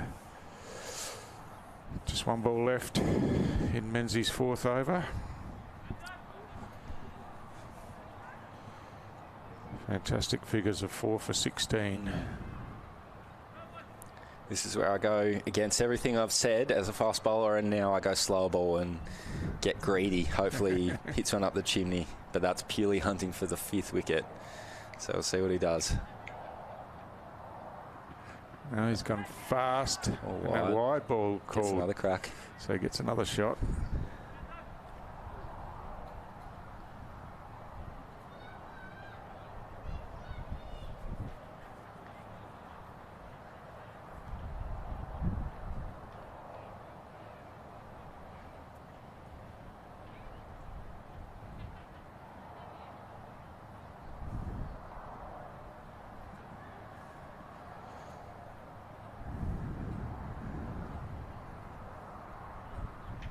Full again, this time driven out through cover point, and Hamish Martin probably touched the ball more than anyone in the outfield today. He's buggered. Tidies it up, and that ends Menzies' spell, and couldn't quite get that 5th wicket, but terrific performance from him. Very good. 4 for 18 from his 8 overs. Richo to finish, maybe? I'm not sure. Who's got the overs left?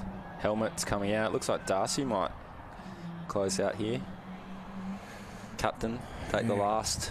Yeah, just look at the scorecard there, Nick, and not much to cheer about. Mac Wright, the highest scorer, and apart from that, Ian Carlisle, the next best, who's still at the crease, of course. So, but a great performance with the ball by the NT Strike. Yeah, I think they'll... Hobart, you know, if they don't win this game, they'll probably reflect on that surge period. 2 set batsmen, 2 experienced batsmen, and you lose 3 for in 2 overs. Probably just derailed that momentum. Carlisle moving right across the crease there and trying to whack it away over square leg, but Darcy Short too shrewd. I can see a lurking Jordan Silk out there ready. That's over gone cover. Aerial this time over the offside. There's a fielder out there, and Matt Hammond gets it back in, but not before they could score 2 runs. So it's the final over of the innings, and the Hurricanes with 4 balls remaining, 9 for 125. Down the pitch again, Great stumping finish, again. Boys. Great finish. Just wraps up a great session at the crease for, or at the wicket for Cadell McMahon, really. He's very tidy behind the stumps, wasn't he? Makes me happy seeing Cadell in the action. 2 great catches, 2 stumpings, easy as you like. So it's what this tournament's about. Cadell McMahon keeping to Darcy Short. I think they'll take that, 125. Yeah, definitely. It'll be a good chase. It'll be a good chase because it's not going to be easy, but I think you're confident heading into the sheds as a strike here that you're on top. So big 6 overs coming up, I think, to start the innings. So just look at the match summary there.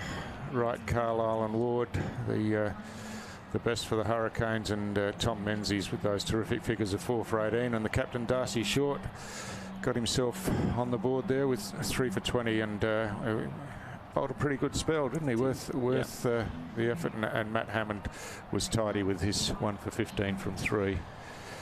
So yeah, a good team performance. Really, all the bowlers contributed, and pretty good in the field as well. And the wicket keeping of Cadell McMahon was pretty special. Spot on, Stu. So that's the end of the first innings of this game. It's the Hobart Hurricanes all out in the 20th over for 125. The target for the NT Strike when we come back will be 126 for victory. Thanks for joining me, Nick. No worries, thanks for having me. All the best for the rest of the day. And we'll be back with the NT Strike innings after the break.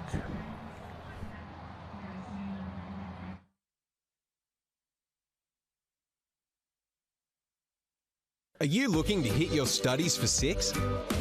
Make the move to Australia's Northern Territory and start a world-class partnership where your potential can glide through boundaries and you can rack up runs in places you never imagined.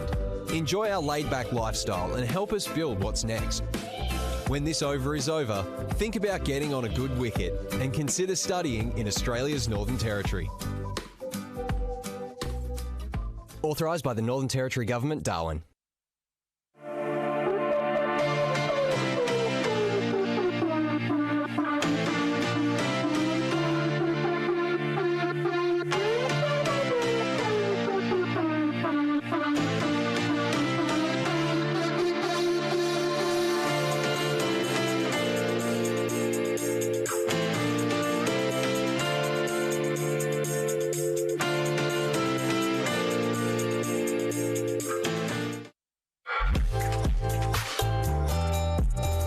Visiting Darwin, Australia?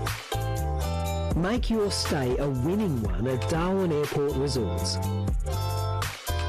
Just minutes from the airport and a short drive to the city, it's the ideal base for travellers chasing sun, culture or the cricket.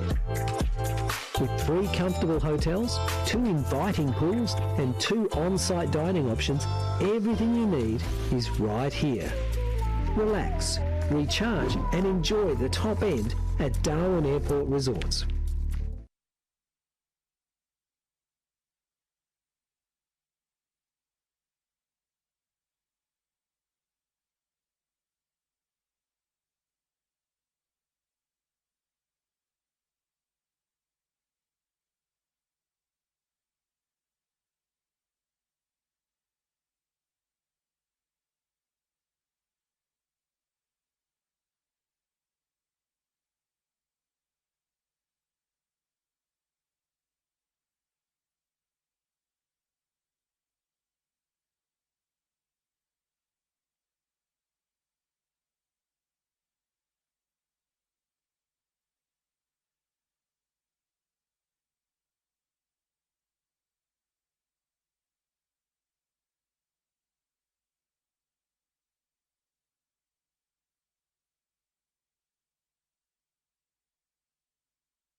125 in the 20th over. So they've got the job ahead of them to restrict the NT strike, whose target, of course, is 126 runs to win this match. Opening the batting for the strike is the captain, Darcy Short, and Jake Weatherald, and play is underway. That one just cramps Short up a bit. The first ball, of course, coming from Ian Carlisle, who's coming from the outer end of the ground here at Fred's Pass Oval, or now known as Jerry Wood Oval. So you can imagine that the Hurricanes will have to do everything right in the field here to defend a relatively low total. Short on the front foot this time, drives it down to mid-on. It's fielded out there by Will Prestwich. But of course, as they say in cricket, we don't know what to expect until both sides have had to bat on the pitch. So let's hope for a close contest in the end.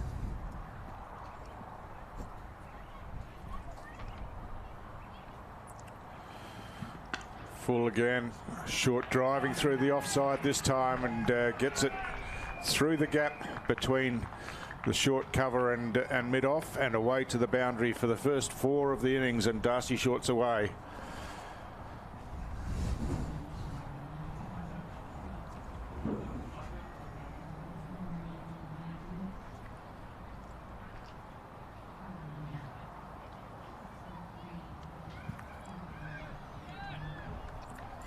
So a boundary from the third ball of the innings.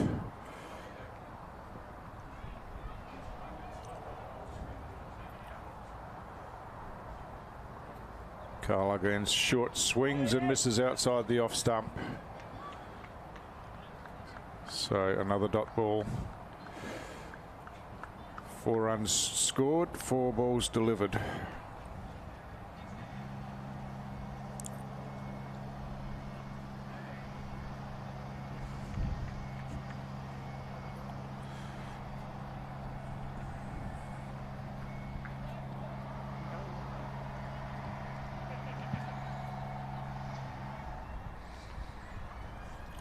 This time, Short just dabs it down to the fielder at third man on the boundary rope, and takes the single to bring Jake Weatherald on strike for the first time in the innings.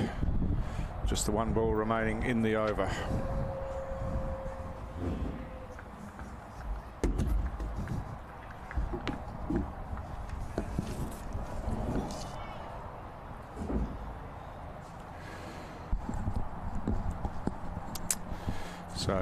So far everything looks to have been pace on from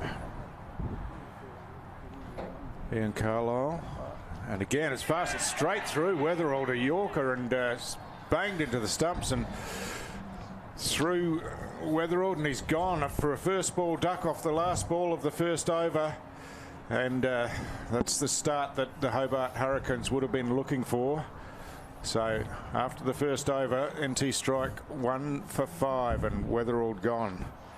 And Nick Winter, not a good time for you to come back and join me. That was bit of a commentator's curse, that, my presence in the box, but in a unique kind of way, I'm actually looking forward to the opportunity for Jacob Dickman here. I think he's the standout local talent in the territory. So coming out in that second over, it's a good chance to, do something magnificent, get the boys over the line. So, yeah, disappointing to see where this go, but looking forward to Dicko getting this opportunity. So both sides losing their first wicket in the first over in this match, and it's a bit different to what we've seen over previous matches. And I was just saying before you came back, Nick, as you were saying during the innings, the old cricket adage is that you don't know what to expect until both teams have had to bat on a pitch.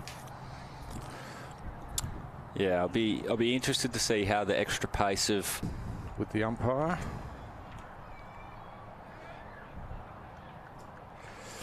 But He looks to have a head of steam up, doesn't he? Yeah. And I think Carroll will fight fire with fire here. He looked like that was certainly an attempted lofted shot, so I think that's just the way it's going to go for this next over. Could be a bit of carnage.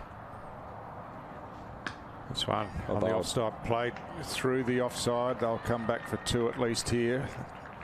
Pushing hard, but it'll just be 2. So Carroll will be happy to get that one away and get off the mark.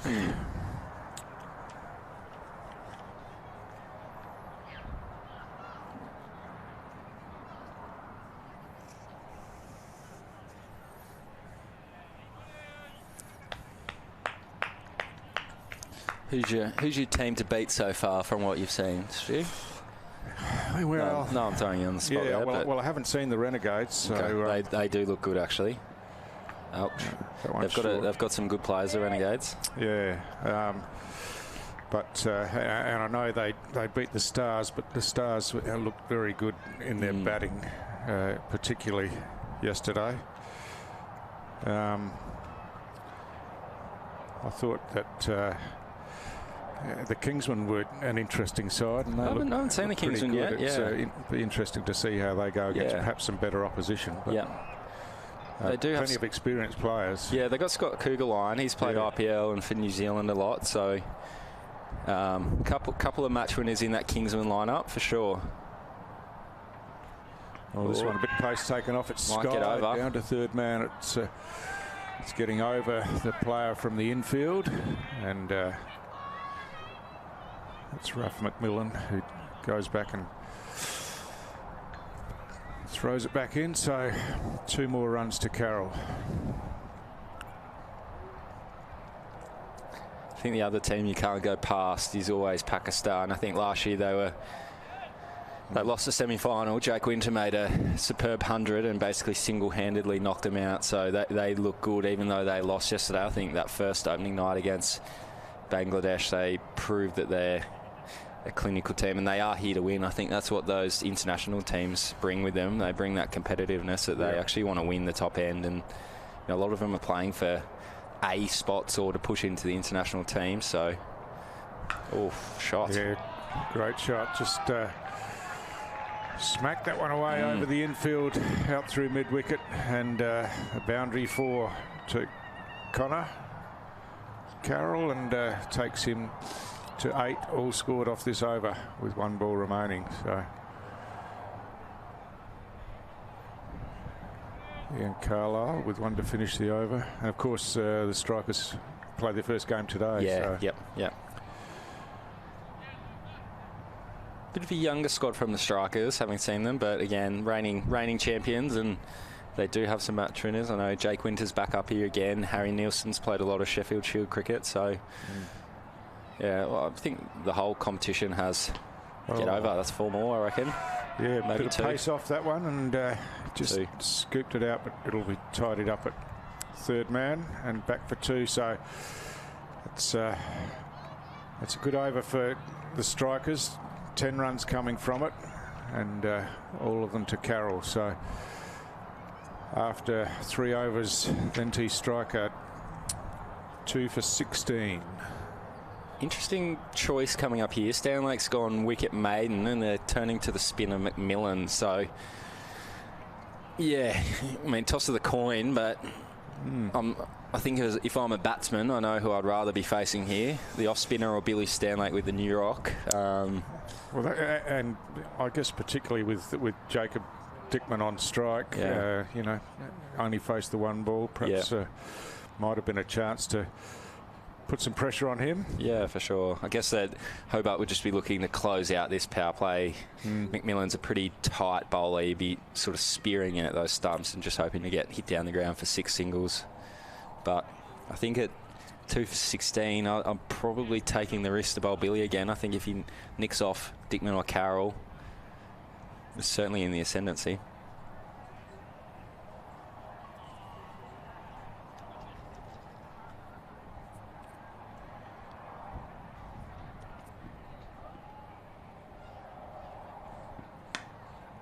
Dickman just pushes this one down to long on and gets off the mark with a single. off the mark for the tournament, Dickman. I know that'll be a relief after Sandeep Lamashani got his number the other night with a good little wrong-un. So always a good feeling to get that first run away for the tournament.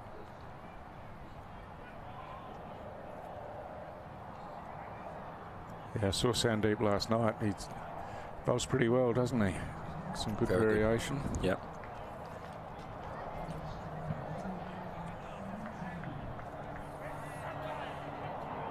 I think under lights as well, speaking to a few of the boys, under lights it just is a little bit harder to pick this, you know, the subtle seam changes of those wrist spinners. And he, you know, I think it was 3 for 40 in the end, a little bit expensive, but anytime you're taking 2-3 wickets in a T20, it's important.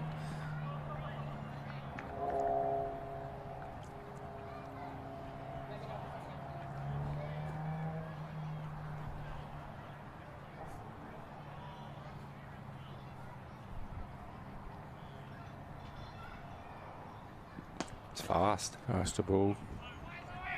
Sliced into cover. No run. Carroll looks like he's come out with intent, though. Certainly. Down again. This one smacked down to mid-on and hit it too well. I think there was no chance to run there. It's well fielded. Coming at pace.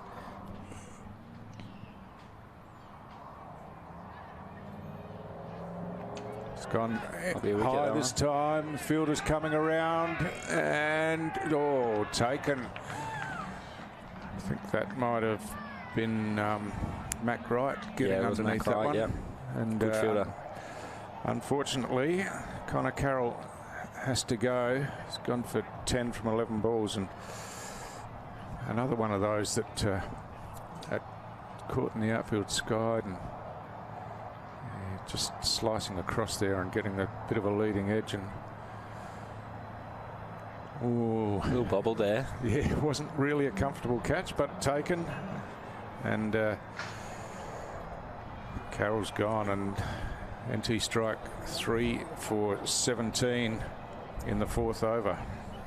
It's a tricky one, isn't it? Because you play the aggressive shot and you get out and you ask questions, but if he hits that down the ground for 6, and you know, all of a sudden Hobart look at why they've taken Billy off. So it's risk versus reward in T20 cricket, isn't it? But I think, you know, they're only chasing 100. Whether you need to be as aggressive, it's always a bit of a tricky one, batting second. But yeah, it's where this man Jordan Silk might actually come into his own here. I think many a time he's done it for the Sydney Sixers, where he's just anchored those innings and ended up 40 off 45, not out. So fingers crossed he can do the same again.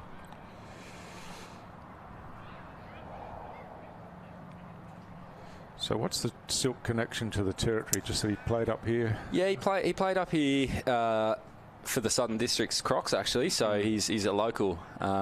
His shirt's hanging up in the main area there inside, and I went through the conversations with Sally Ann, who I was speaking to earlier, so the GM of High Performance, and she just said that given Jordan is actually a Sydney Sixer, he wouldn't be able to play as part of the Hurricanes franchise. So whether we'd be looking at potentially taking Jordan, and I just saw the absolute benefit in having someone of that skill set, character. I know his on and off the field leadership is something highly spoken about within Australian cricket. So very keen to get Jordan in for this year. He's been great around the group. Yeah, I know our young boys will just be learning so much off him. So yeah, and he's off the mark straight away with 2, and a really tidy over from McMillan. Maybe it was an attacking move. He's taken 1 for 3 off that over. So yeah, look at the worms, and now it's the strike with the work to do. Yep.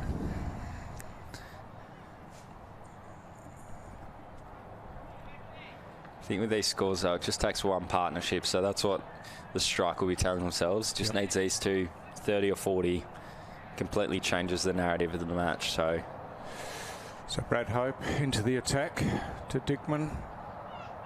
Dickman advancing again in the air. He's got a pretty good piece of this one. Gets it over those players in the infield, out close to the boundary. As we said, it's a long boundary out there, and nicely chased down, and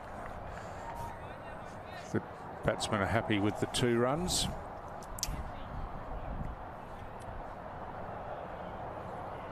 So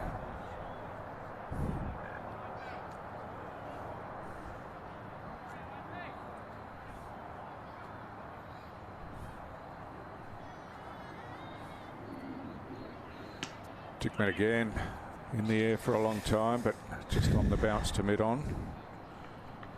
I think he's got to go one or two ways here, Dickman. I think he's got to start hitting them on the ground or trying to go proper aerial, because if he keeps doing that, I think it's a matter of time till mid-on takes a pretty regulation catch. So they're just pushing it long onto the boundary, having looked at Dickman for a couple of balls, I think.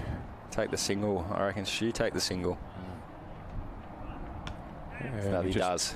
Just drops it down on the offside, and they get through comfortably. Good cricket. Hopefully Jordan talks him through the innings as well. I think that's another benefit. He can just get to Jacob, reset him after each ball, let him know what he's seeing as the non-striker. So, you know, that's the power of partnerships, isn't it? Mm.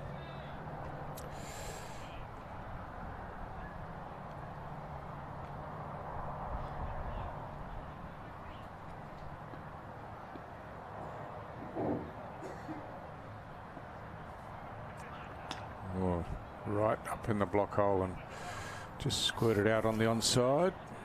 No run taken.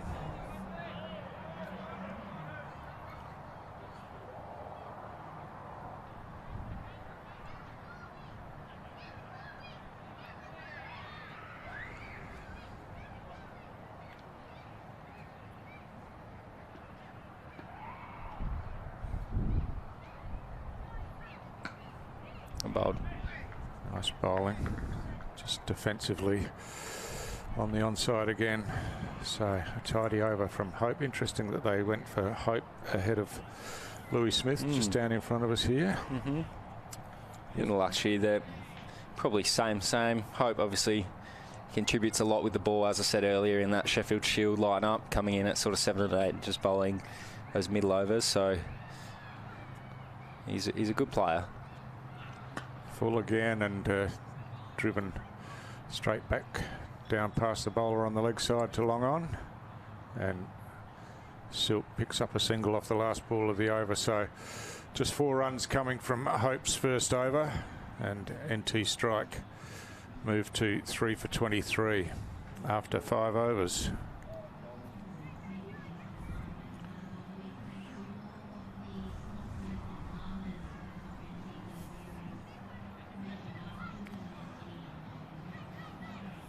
I think we've got a good game of cricket on our hands here, Stu. I think we have. Yeah, those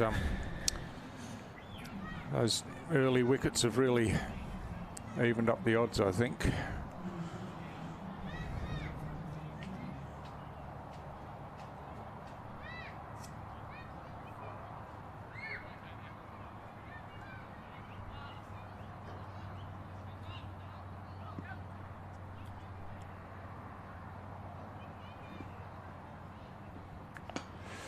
Silk this time working it through out to the mid-wicket area.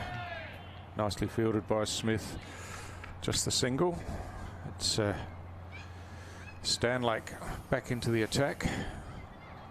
So first run off the bat taken from him.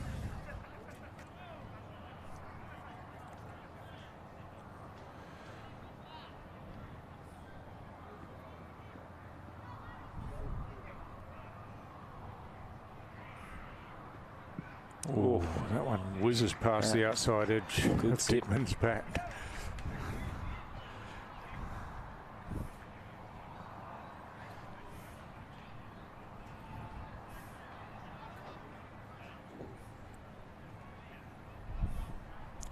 Wouldn't mind seeing a short one here, I reckon, just to keep Jacob on his toes if I'm the bowler. I think anytime you just show that you can get it around the ears, it just puts the batsman in a different mindset. Oh, I reckon he tried to there, just didn't quite get up.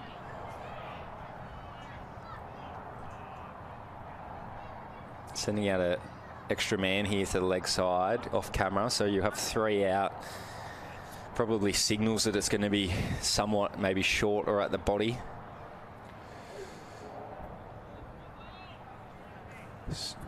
So the only player inside the circle on the leg side is the mid-on.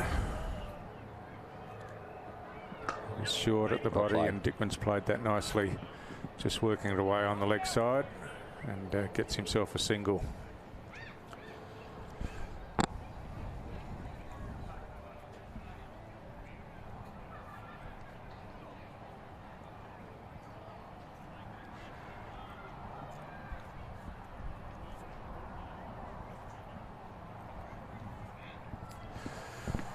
Jordan Silk back on strike.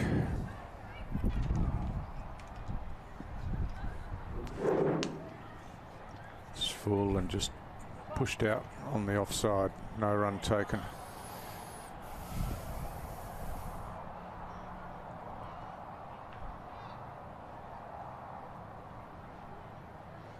Stanlake, pretty impressive, right on the money so far.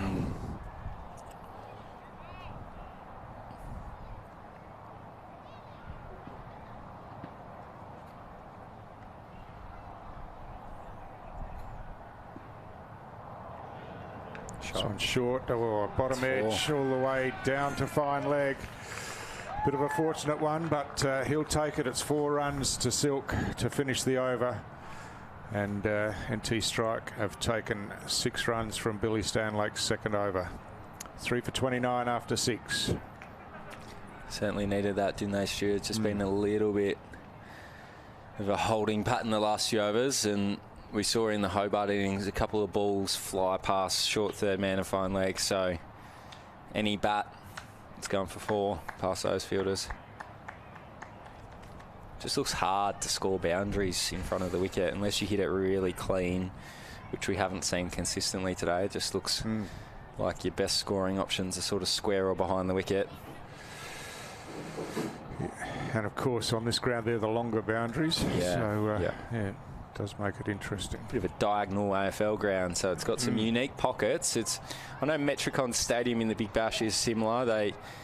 Obviously the Gold Coast Suns play out of there. People's choice maybe now, I think it is. Yeah, but that's right. you know, that's the BBL players have to adapt to unique ground sizes and conditions. So no different here today.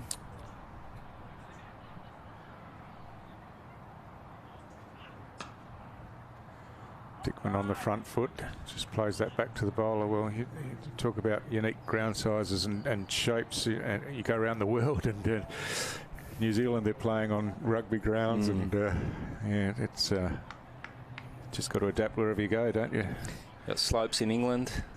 Yeah. You've got absolute dust bowls in India, so yeah. And that's the beauty of the international game, isn't it? Absolutely. The best players rise to the occasion and find a way, no matter. Shot. This one pulled away on the leg side, out to the fielder at deep backward square, and another single to Dickman. I've even played with a cow on the field before over in India. They're obviously sacred animals that you're not supposed to interfere with. So, yeah, bowling, and there's a cow standing next to me at mid-on, which is not a bad fielder, actually, with its size.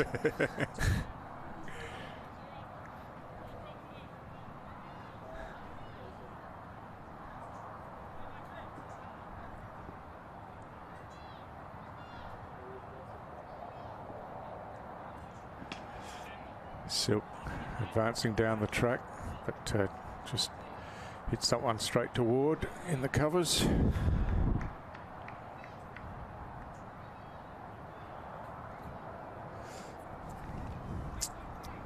So Dickman's come out pretty positively, hasn't looked overawed at all. He's a confident young man, of course. Yes. As I said, he's probably the best player floating around the local competition as well. Gone the pull shot here, skied. It's gone down deep fine leg, and fortunately for Silk, it's dropped in short. I think everyone just assumed that was going to be out there. So gets himself a single.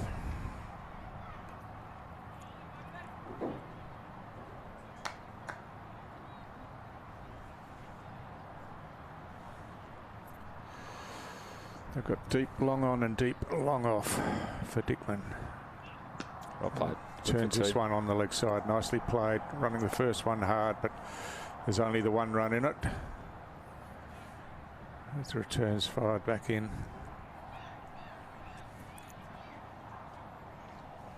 So one ball remaining in the Brad Hope over.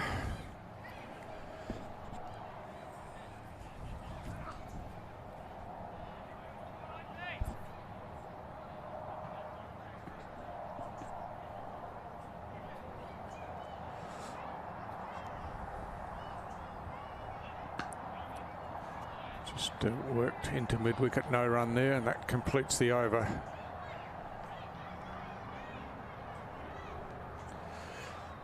And Brad Hope, no wicket for 7 from his 2 overs. NT strike 3 for 32 after 7.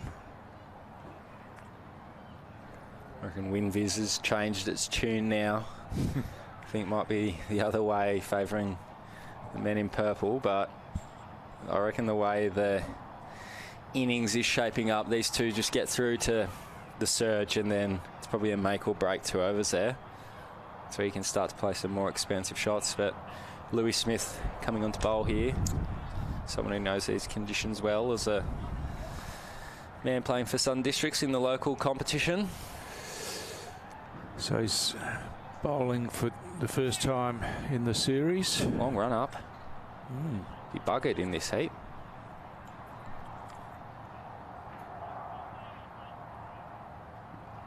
He bowled well in Australia. I watched him. He bowled very well. How was that? On the pad, big shout. It's given. LBW first ball from Louis Smith. Looked good. Yeah, it looked on the shin, didn't it? And certainly height wasn't an issue. So another breakthrough, and it's yeah, that looks pretty out, doesn't it? Yeah. So it's Dickman that is gone. He made 7 from 12 balls faced, and NT strike now 4 for 32 after the first ball of the 8th over.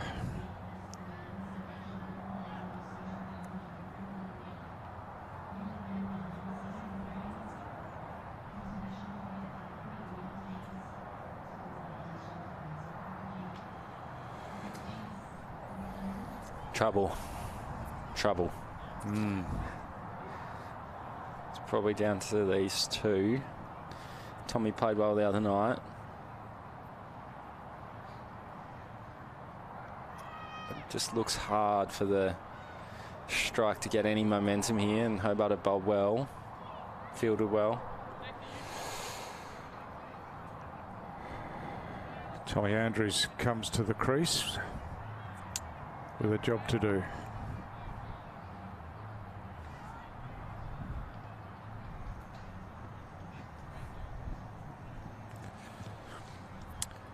So was there any talk about how the pitch is playing during the break? Not really. I quickly ducked into the change rooms. I think the boys were pretty confident and felt like they'd bowl well, but yeah, I think the focus was probably going to be on the spin, and those early wickets from the quicks changed that game very abruptly. Andrews nudges it down into the gully, looking for a run, but it wasn't on.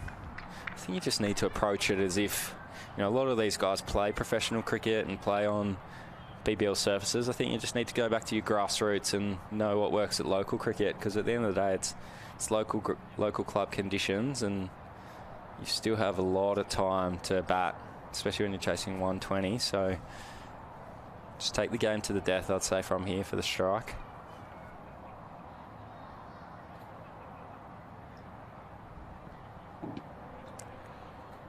This one worked away leg side. Was it off the thigh pad? It was. So a leg by. Advances the score by 1 and brings Silk on strike.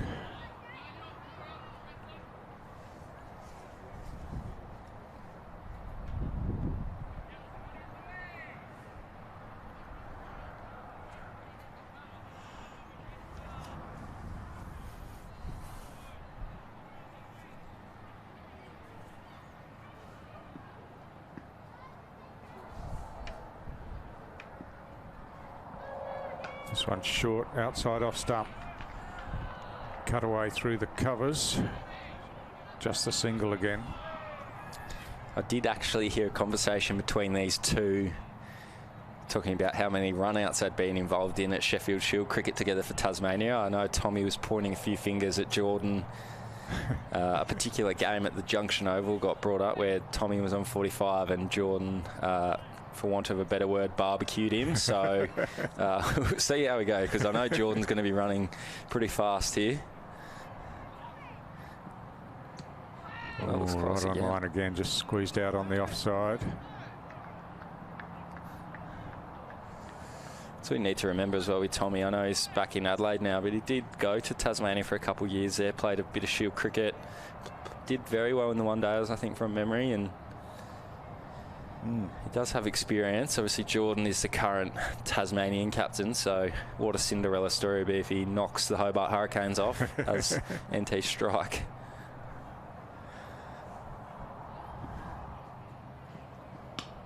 Full and fielded inside the circle on the leg side. The end of the over. A successful one for Louis Smith. A wicket with his first ball in the series, and just conceded 2 runs and a leg bye in that over. NT strike 4 for 35.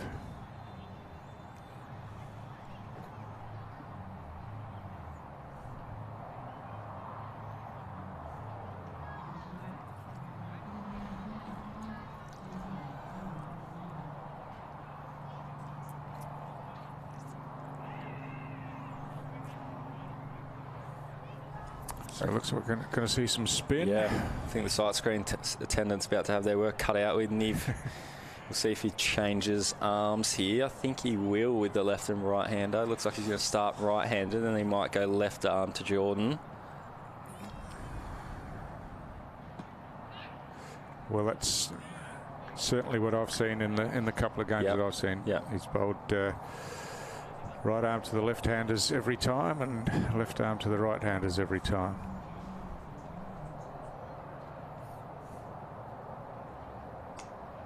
Just pushing forward and gets it past the bowler and jog through for a single.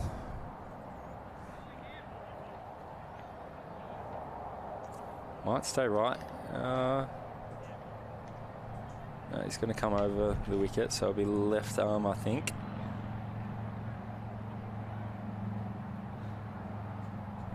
It's spinning in the right hand.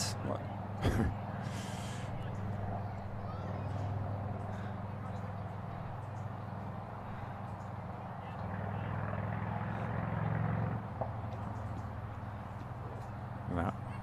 Oh, yeah. Right arm again. Interesting. Oh. He must know something about Jordan that we don't, and maybe a potential weakness.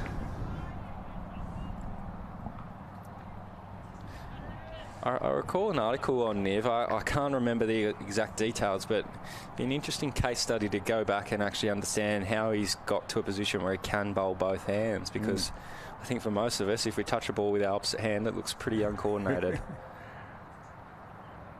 This one cut square and just a single. Silk moves along to 13 off 14 balls.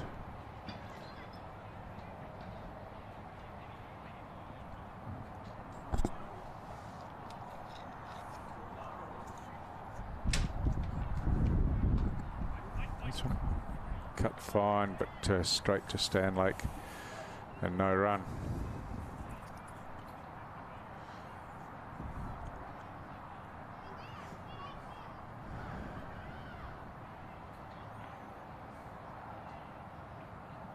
Advancing down the track this time, Andrews drives straight down the ground. There's 2 fielders out there. Silk comes back for the second. It's going to be tight if it hits. It does hit. And Silk's caught short of his ground. That's a magnificent throw from out in the deep, but had all 3 stumps to aim at, of course. And Jordan Silk diving, but it's caught short of his ground. And NT strike deeper in the hole at the moment. That one hurts, Stu. That one hurts. Yeah. Might be the game. Yeah, and he was He's looking really comfortable, really, wasn't he, Jordan Silk, as you'd expect. But just have a look here. As just missed it on the replay, but yeah, the throw from straight down the ground. It was Carlisle. It's obviously he had 3 stumps, but it's a 45-metre throw, which is hit, so pretty stiff for Jordan. Obviously put in the dive, it just fell short.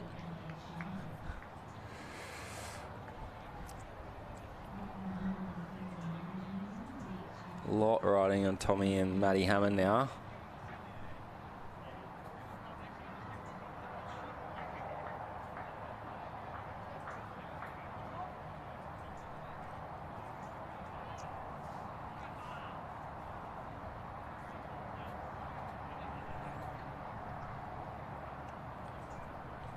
So it looks like Raf McMillan coming into the attack.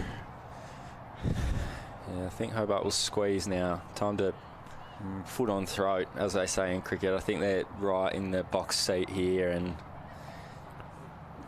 most of these overs are only going for 2, 3, 4 runs. A few more, and it's going to be all she wrote.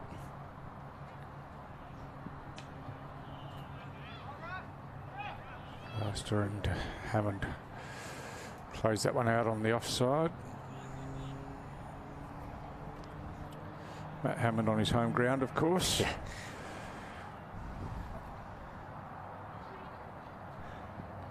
Oh, he gets high. He's got a good piece of that. Here we go. That's going all the way. All the way. This is what we need. We need the locals involved here, Stu, and what better way than getting Matty Hammond to the crease? Absolutely. So a few more of those and we'll be on our way. Matt Hammond off the mark with a boundary 6. See the replay here, just swiping across the line really, but really caught it in the middle of the bat. Faster one this time. He turns it round the corner. They're through quickly. Oh, hang on, that might go that's a again. wild throw. That's going to go. No, they're not in a position to run back, so just the single, but a positive start from Matt Hammond.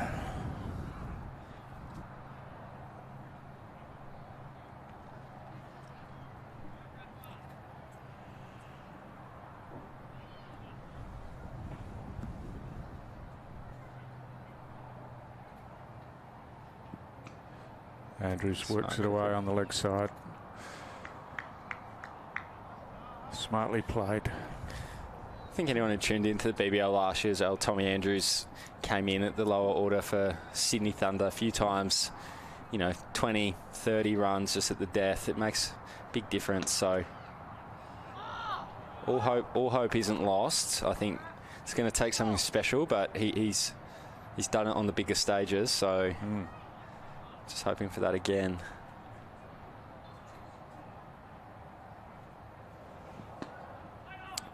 Good cricket, Matty. Ball and yeah, driven straight down to long on and through for another single. Better over. It was. It was the one big 6, but apart from that, they worked the ball around nicely. So NT strike 5 for 49 after 10 overs, and at the same stage the Hurricanes were 4 for 65.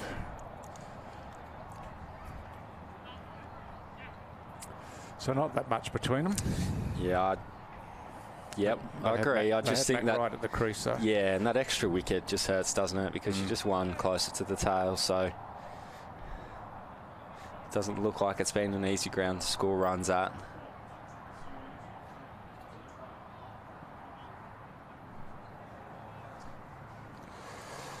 So Louis Smith's been switched around to the other end. Yeah, I think it's going to be a day of the surge. I think it's all going to come down to those 2 overs.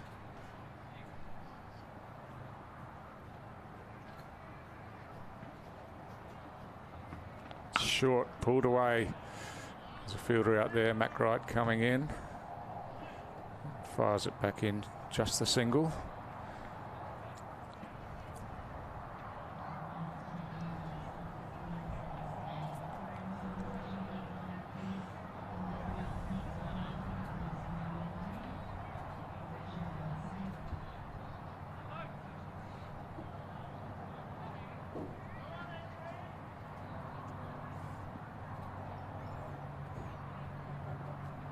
Oh, no. Oh, it's gone the scoop's got it very high, and it's going to go straight down the throat of Brad Hope, I think it is. And so, unfortunately, Tommy Andrews is on his way, and yet another NT strike wicket falls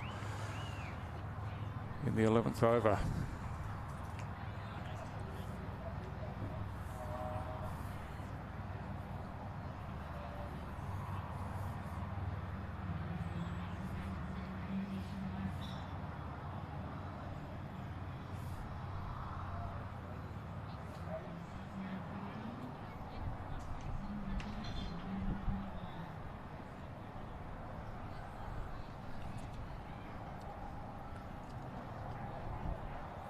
Needs to channel some of that success he had yesterday here, Cadell. Obviously 80 for Palmerston in the first grade.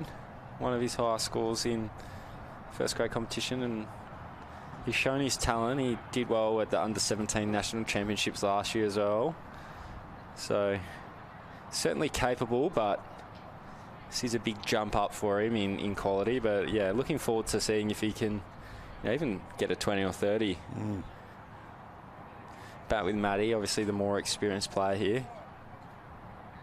He does like to take the bowling on. I've seen him play pretty aggressively in the academy setup.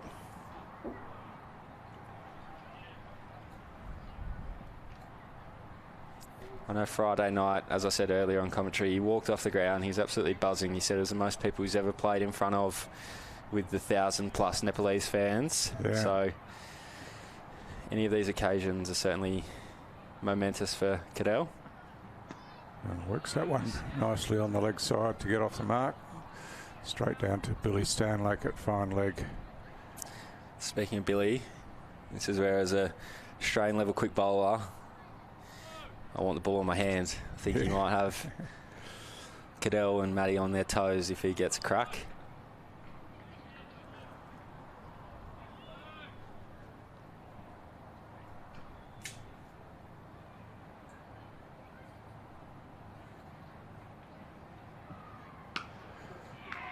This one dragged away over the onside. Another single to Hammond.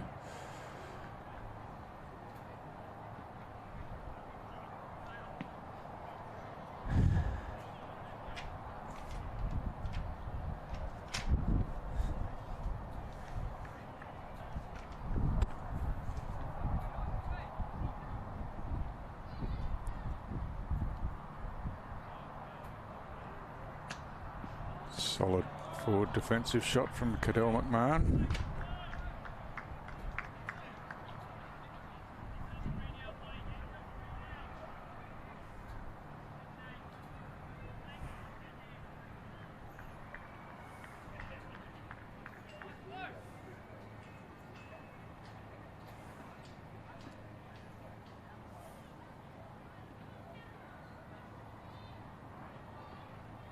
Slow ball. Absolutely done him. So the end of the over from Louis Smith. And he's started pretty well, hasn't he? He's playing the Menzies role.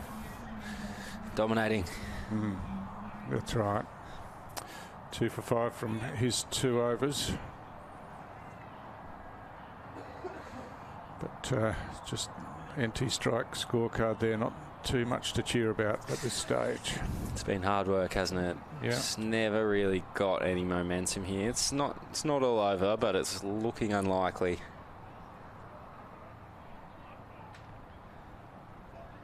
I think you just reflect upon some of those boundaries Mac Wright was scoring, where he used the pace to spin behind the wicket. I think apart from that, no one's really looked likely scoring boundaries here.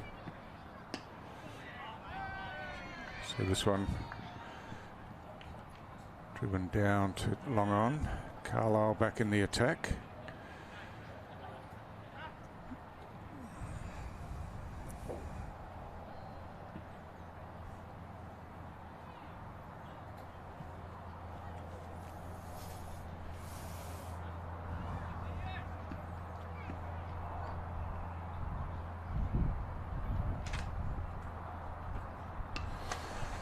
This one squeezed away on the leg side.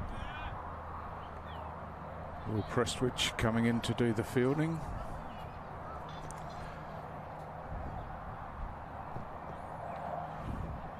I think it's good for you put your Hobart hat on.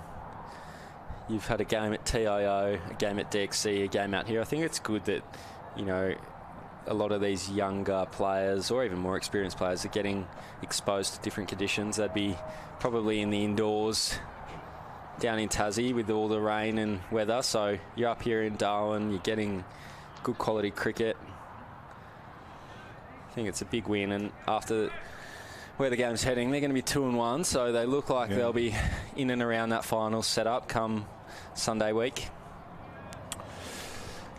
Yeah, I was talking to Tom Rogers after the Stars game yesterday, and he said they're just happy to be outside, basically. So that's the general consensus, isn't it? Yeah. Oh, it's hit the stumps. Tried to work it over mid-wicket and it's just clipped the top of middle stump. So Carlisle picks himself up a wicket, and NT Strike really up against it now at 7 for 55. We're just a bit too full there to be playing the crossbat shot. I think McMahon looking to clear the rope as he has to do, but a bit too quick, bit too full there. Just hit the top of the middle stump. Yeah.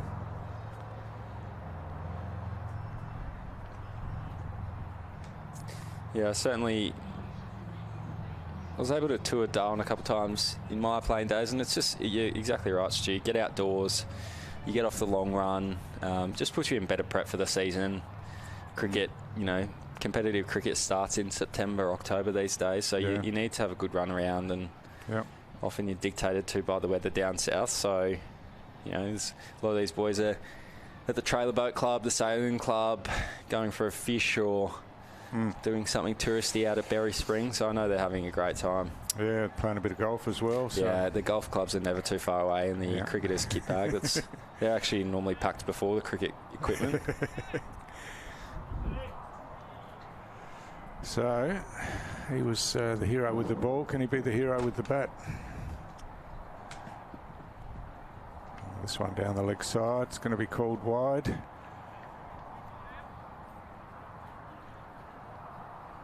No, it's Richardson, of course, isn't it? Sorry. Pretty capable batter, Richo, but I'm not sure his interest levels match his skills sometimes with the bat in hand. I think he's one of those bowlers who'd prefer to be on his third toasty. Watching us chase it down none for. Wicket. He's gone. Caught behind, chasing that one outside the off stump, and Carlisle gets himself another wicket. So Richardson has to go for a second ball duck. Oh, it's a first ball duck really, because the first one he faced was a wide. So yeah, so not a healthy scorecard at all. It'll be getting pear-shaped very quickly. Coming.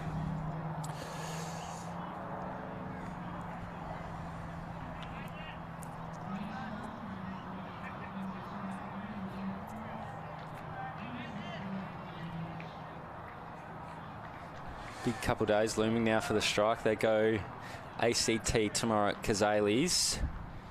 Probably what looms to be a must-win match. And then I know they run into Bangladesh Tuesday night at DXC. Bangladesh look strong. So tomorrow probably looms as a bit of a must-win match if they want to be playing Sunday week. I think you need about 3 might scrape you in, but you probably need 4 wins out of the 6 to be really sure. Yeah, well, I was looking at the table this morning, and there's the Renegades are the only one that won 2 out of 2. Yeah, and there was about 7 teams on 1 win, I think. So I think everyone's just so strong. Everyone's so strong that everyone can beat everyone, and that's the best part of it.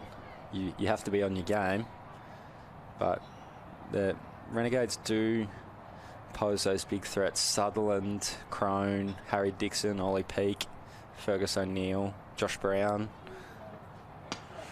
Some serious players. Driven away, full ball, out to deep cover point, and Martin off the mark with a single to end the over. So 2 wickets in the over for Ian Carlisle coming back, and he has 3 for 20 from his 3. NT Strike 8 for 57 after 12.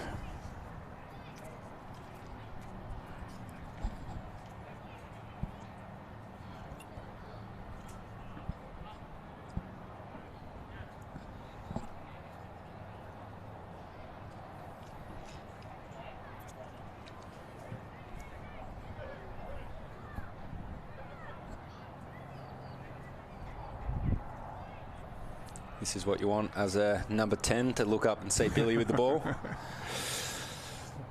Cricket's not fair sometimes. No. I know a couple tail-enders who might just shimmy down the leg side here and look to get out of the road of the ball. So Stanlake back, bowling to Martin. Oh, that's short as well. Short, and he pulls it away on the leg side and happily gets himself to the other end of the pitch, I would imagine. Actually played that pretty well. He did. He got 30 odd yesterday as well, Hamish.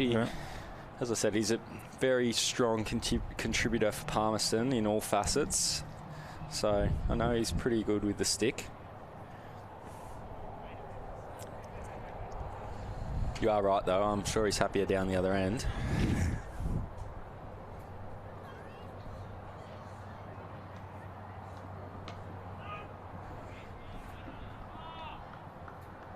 Matt Hammond defensively. Almost forgotten about Matt Hammond being out there with what's been happening. Yes, the crowd hasn't though. They're waiting for anything. If they're going to go down, at least give the crowd what they want.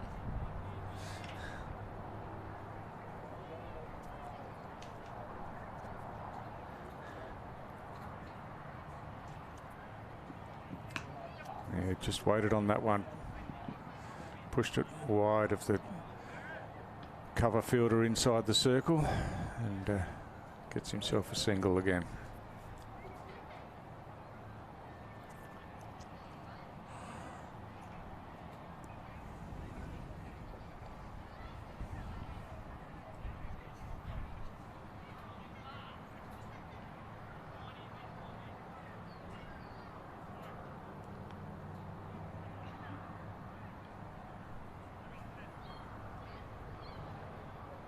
Just a bit of a field adjustment here. McMillan being pushed further behind square leg, and another fielder up in the circle. Short. Oh, that hurts. That's struck Martin in the stomach area, I think. Yep, that's not nice. Nice bruise there tomorrow.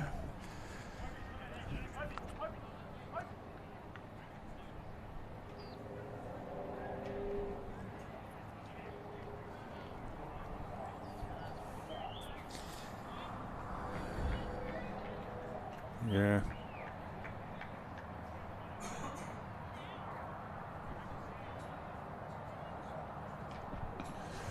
Get through. This one Nice hand. chopped away.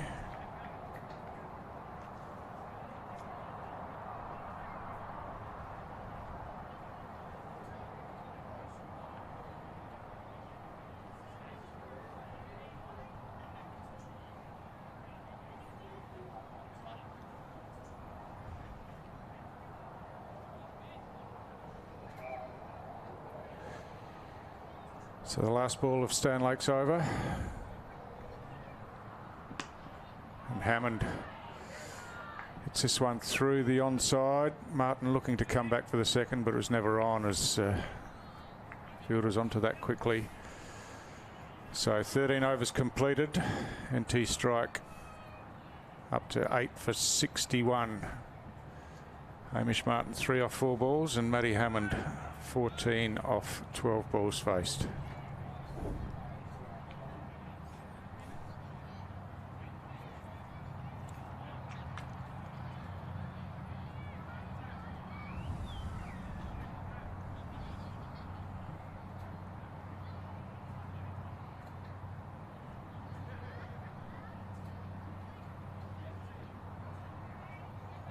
Hope again. Bob well at the start. Yep.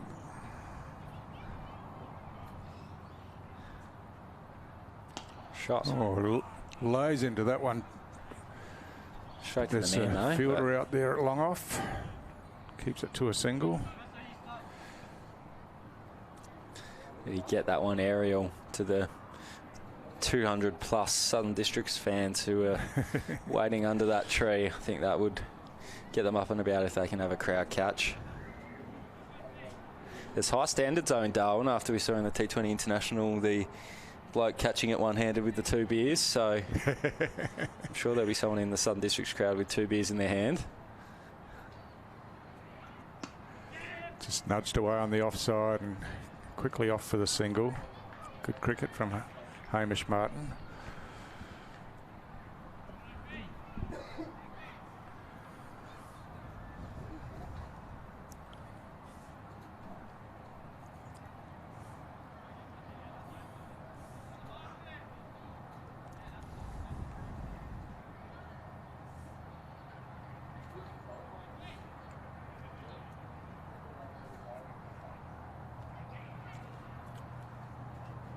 Oh, this one worked around on the leg side. Bit of hesitation to throw at the stumps. Would have been out. Hamish Martin had given up on it, I think. And body language suggests it was close. Carlisle about to get his second run out. Never know with quick bowlers with run outs, but it looked close.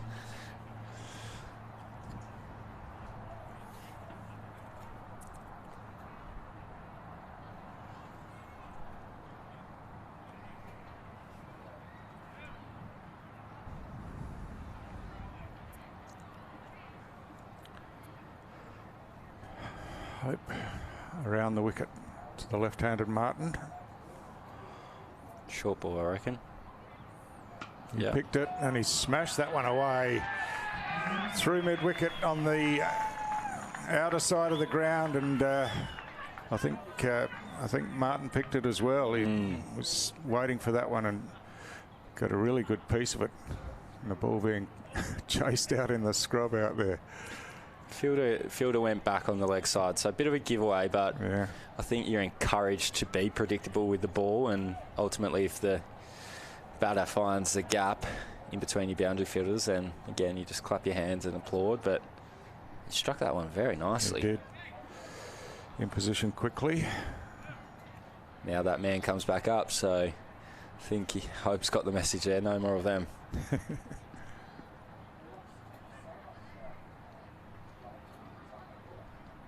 Or a double bluff.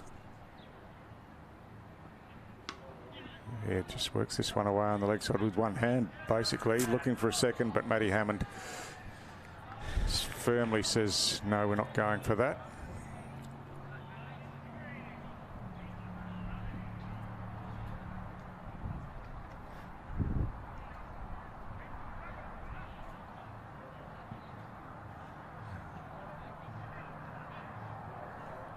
I think a bit of confusion here. There's still a ball to go in the over.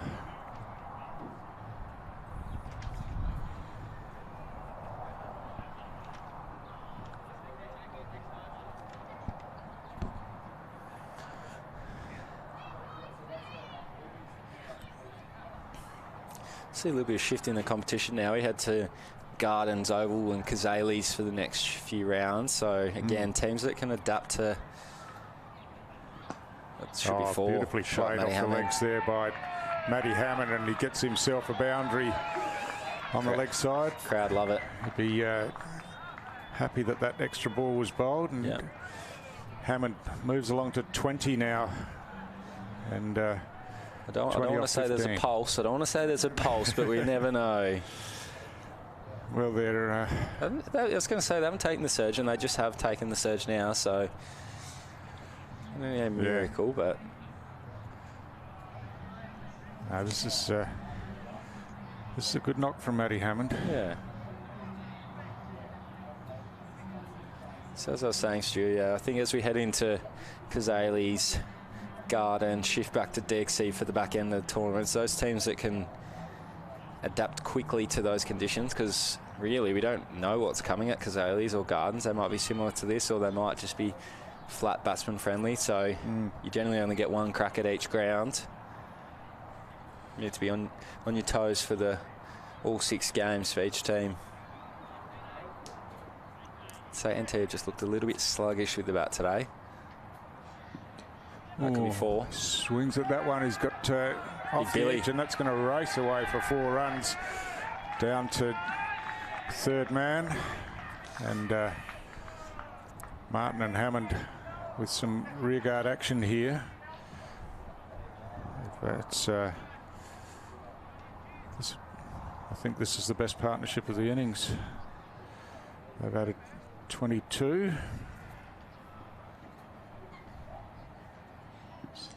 Faster again. Hammond, Martin nudges it away behind point, but no run. Long on and deep mid wicket out, so McMillan obviously targeting the stumps, wants him to hit leg side. Martin's trying to give himself some room here. Bowling a little bit like Chris Green does for the Sydney Thunder, where he's just going to spear it in at the stumps, I think. Yeah, that's it. That's exactly what his mindset seems to be. Now, having a chat with his captain.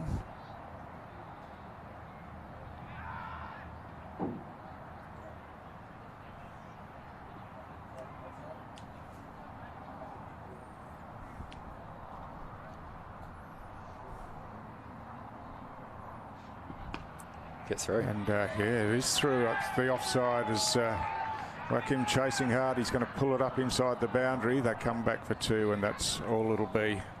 But nicely played again by Hamish Martin.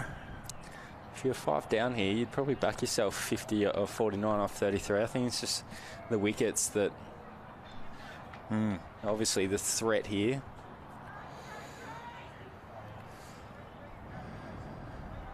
Change of field, long off, long on.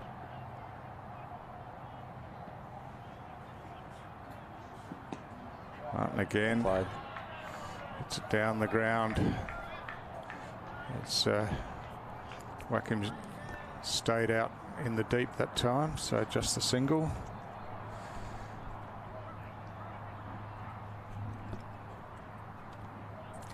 Righto, Matty Hammond's time to shine, I think.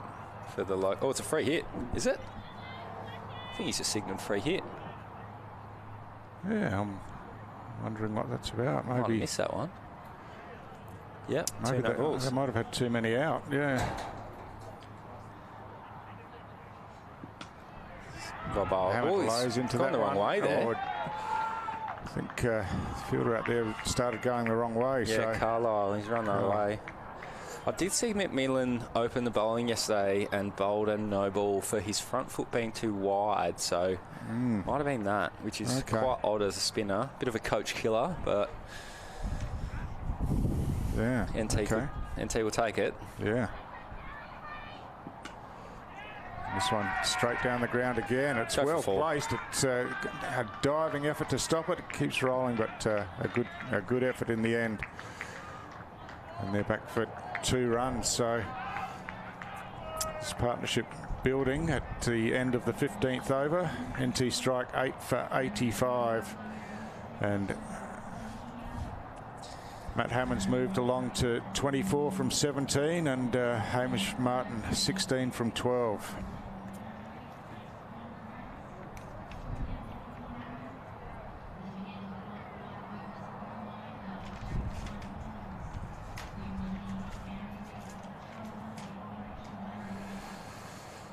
Just look at the chart there, that worm coming up. Had a bit of Red Bull and it's kicked itself into gear. Still got a little bit to go though. Yeah. Stanlake coming back for his final over.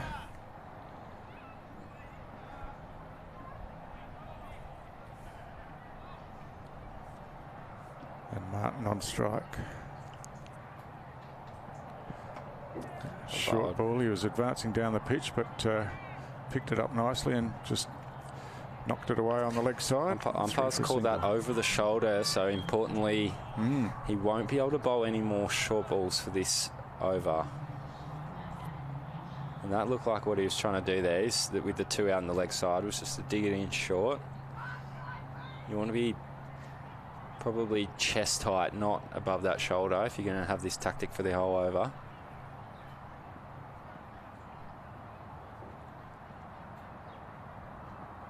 Hammond goes the scoop and gets something on it, and it rockets away on the bounce into the sight screen. And 4 more to Matty Hammond, and the crowd's starting to get into it as well.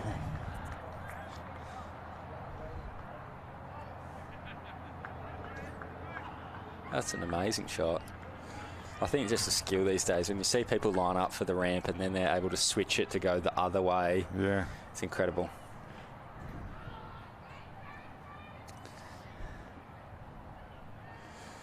Just the scorecard on the screen will need some correcting, I think. I missed that single off the first ball. Right. Hammond drives this one square on the offside. Straight to Mac Wright.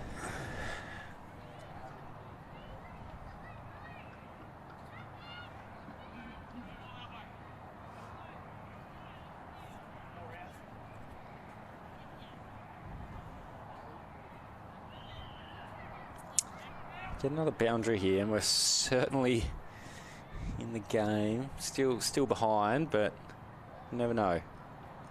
That's a wide. Oh, that's got to be a wide. It is. No ball. No ball Free called, hit. so. No, I think the umpire's changed to no ball. No ball, yep. Too many over the shoulder. Second one over the shoulder in the over. Yeah, you can't do that. I'm not sure. Billy looks confused, but maybe he wasn't told about the first one, and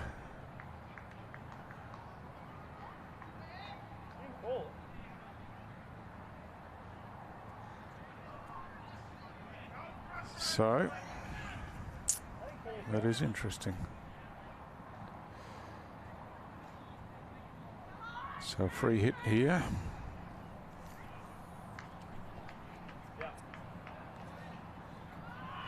needs to find the rope. Oh, and delays into that one straight to the fielder. As a mix-up here, the throw comes in, but Martin able to scramble in. And they get that single. 34 from 26. So the partnership up to 37 now. Yeah. Hobart just know they're 1 wicket away, though. I think it's just going to take a false shot and the game's pretty much over, but good for the local crowd to see the late revival. Oh, my God. Smash That's this massive. One over the leg side. It's going all the way over the long boundary on the leg side. And it's 6 runs to Hamish Martin, and that really does bring the crowd alive under the massive trees over there in the shade. Very vocal, and it's short, waist high, and Martin again onto it quickly and cleared the boundary rope. The Humpty Doo pub might be in danger if they get over the line here. NT strike, I think. Could be a few hundred locals heading that way. I think it just probably reinforces. You sit back here and just wonder what if you're an NT top order batsman, you know, an extra one less risky shot. If you 9 and 10 or 7 and 10 are showing you the way, then it's full this time, wrapped on the pad. Big shout, turned down, or there's a throw at the stumps while they go for that, and that one's turned down as well, and they've gone for overthrows. It's all happening here at Fred's Pass. And that looked pretty close, that run out. Get themselves 2 leg byes in the end with 2 appeals.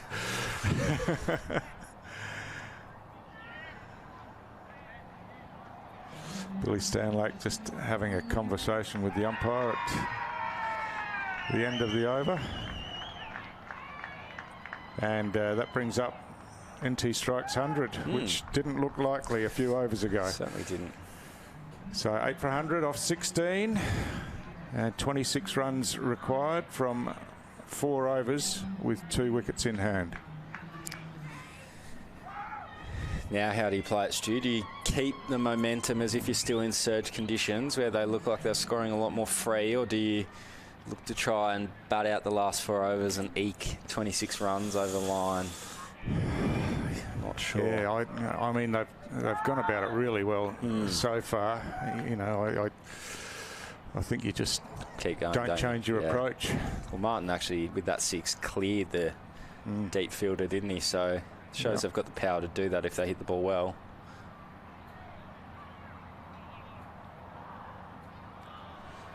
Going to be some nervous Hurricanes players here if 1 or 2 find their way to the rope in this over as well. So Louis Smith back into the attack.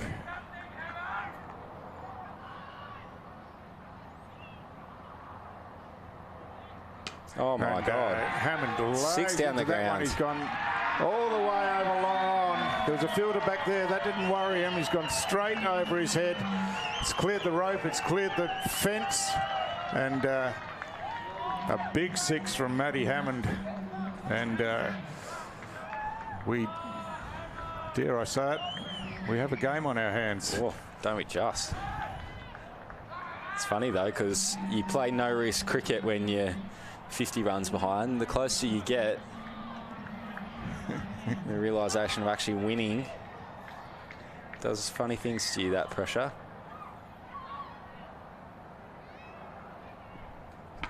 Pace off this one. He's pulled this one away out to mid-wicket. They're running hard the first, looking but to come back for the second. The throw comes in from right, but Hammond's home and keeps the strike and moves to 37 from 23 deliveries. Becomes the equal highest scorer of the match.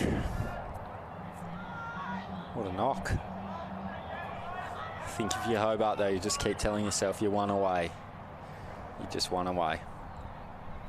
Cool heads.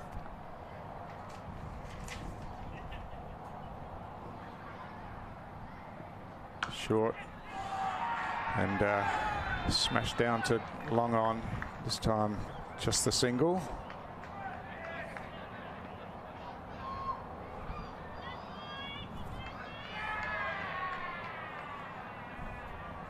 Yes, yeah, imagine that the Hurricanes fielders just feeling a little bit more stress now. That's what we want though, isn't it? We want games going down to the wire, testing young players in different circumstances. So good chance for Louis Smith to bounce back. Oh, that one's fast outside off stump. Yeah. Through to the keeper.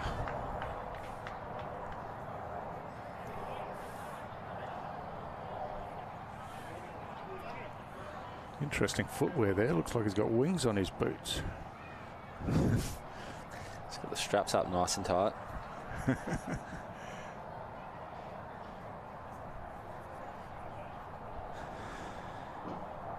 Need a little French cut or something past third man, fine leg. Short, skied. This one's going to drop in safety, I think it is, in between no. 3 fielders. Hamish Martin was halfway down the pitch looking for the second. Matt Hammond desperately calling him to double back, and fortunately he was able to get back. Bit of a deer in headlights moment that for Hamish. One of those ones where you hit it up and you think you're gone, so you just take off crazily. So 16 off 19.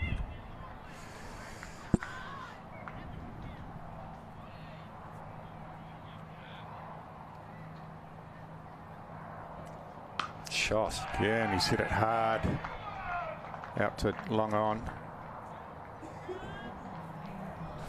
Just for the single. And that ends the over.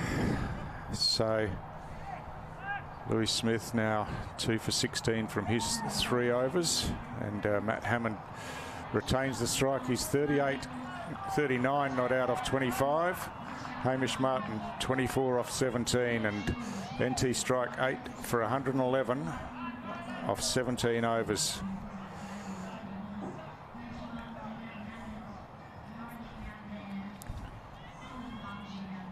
$15 runs required for victory with 2 wickets in hand.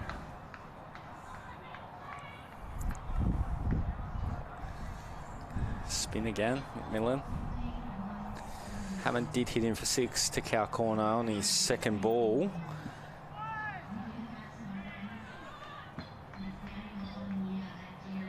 So Ralph McMillan given the responsibility here.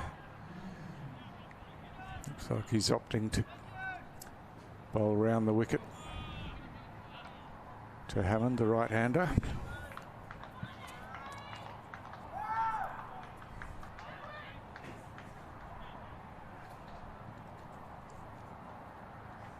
It's full, just whips it away on the leg side.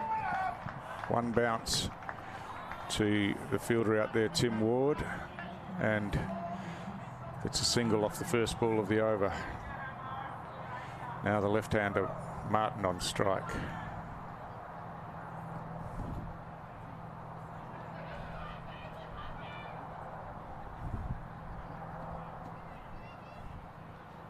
Martin advances down the pitch. There's a misfield from the bowler, and they scurry through for another single.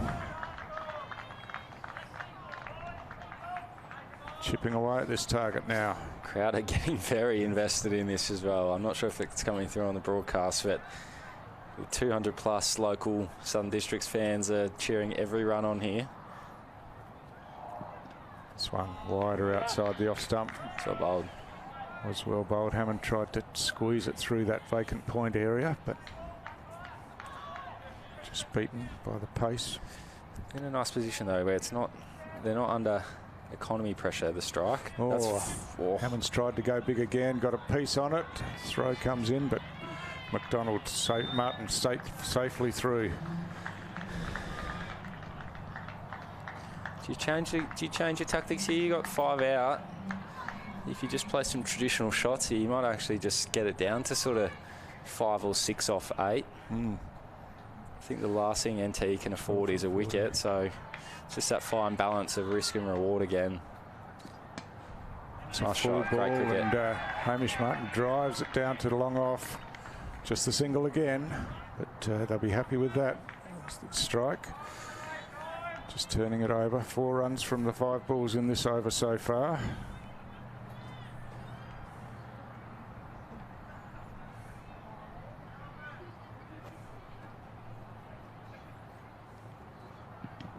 Hammond struck on the pad this time. They go through, take the leg by.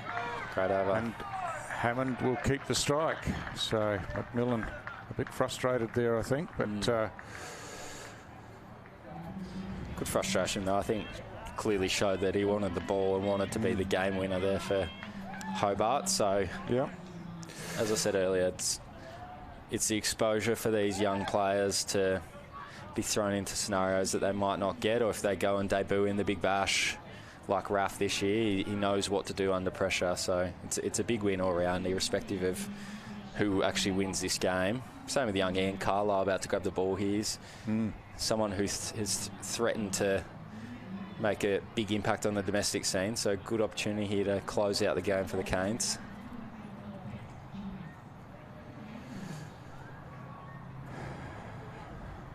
10 to win.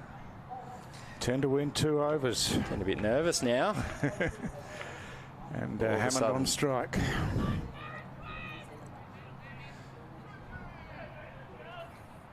Just need that boundary to alleviate. Get right on top.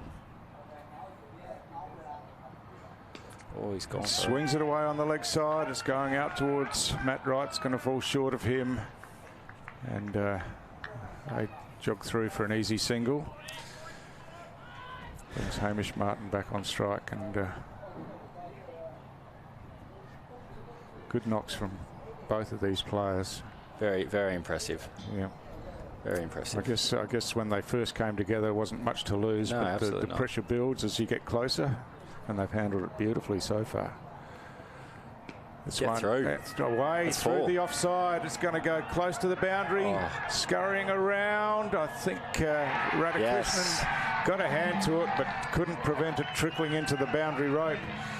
And so 4 runs to Hamish Martin. Incredible. He goes to 30 from 20 balls faced. Now do you change? Now the target 5 from 10 balls. Geez, I'm a bit of a traditionalist and conservative, but I'm now nudging the singles. I think Hobart actually have to force the play now. I think they've got to bring some fielders up, because otherwise you just hit 2, 3, 4 singles and you walk away with a draw or a win here. This one tickled down the leg side. Oh, there's confusion. Oh, no, there's not. Yeah,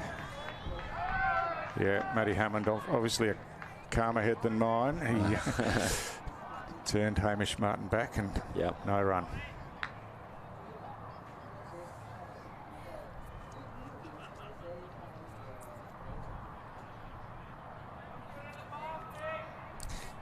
How's Tommy Menzies feeling, you reckon, Stu? Yeah. The old number 11, eh? Sitting there in the sheds. Right. It happens too many times. He would not want to be coming into bat, I would imagine. To be fair, it's at the stage where all you really have to do is get bat on ball, and you might be able to run a couple risky singles. Let's hope he's not required. It's full, driven out into cover, straight to McAndrew. What's that? 2 to come. Good comeback from Carlisle here. Just tightening up. 5 off 8. Let's take it deep, I reckon. Take it deep. A 2 and a 1.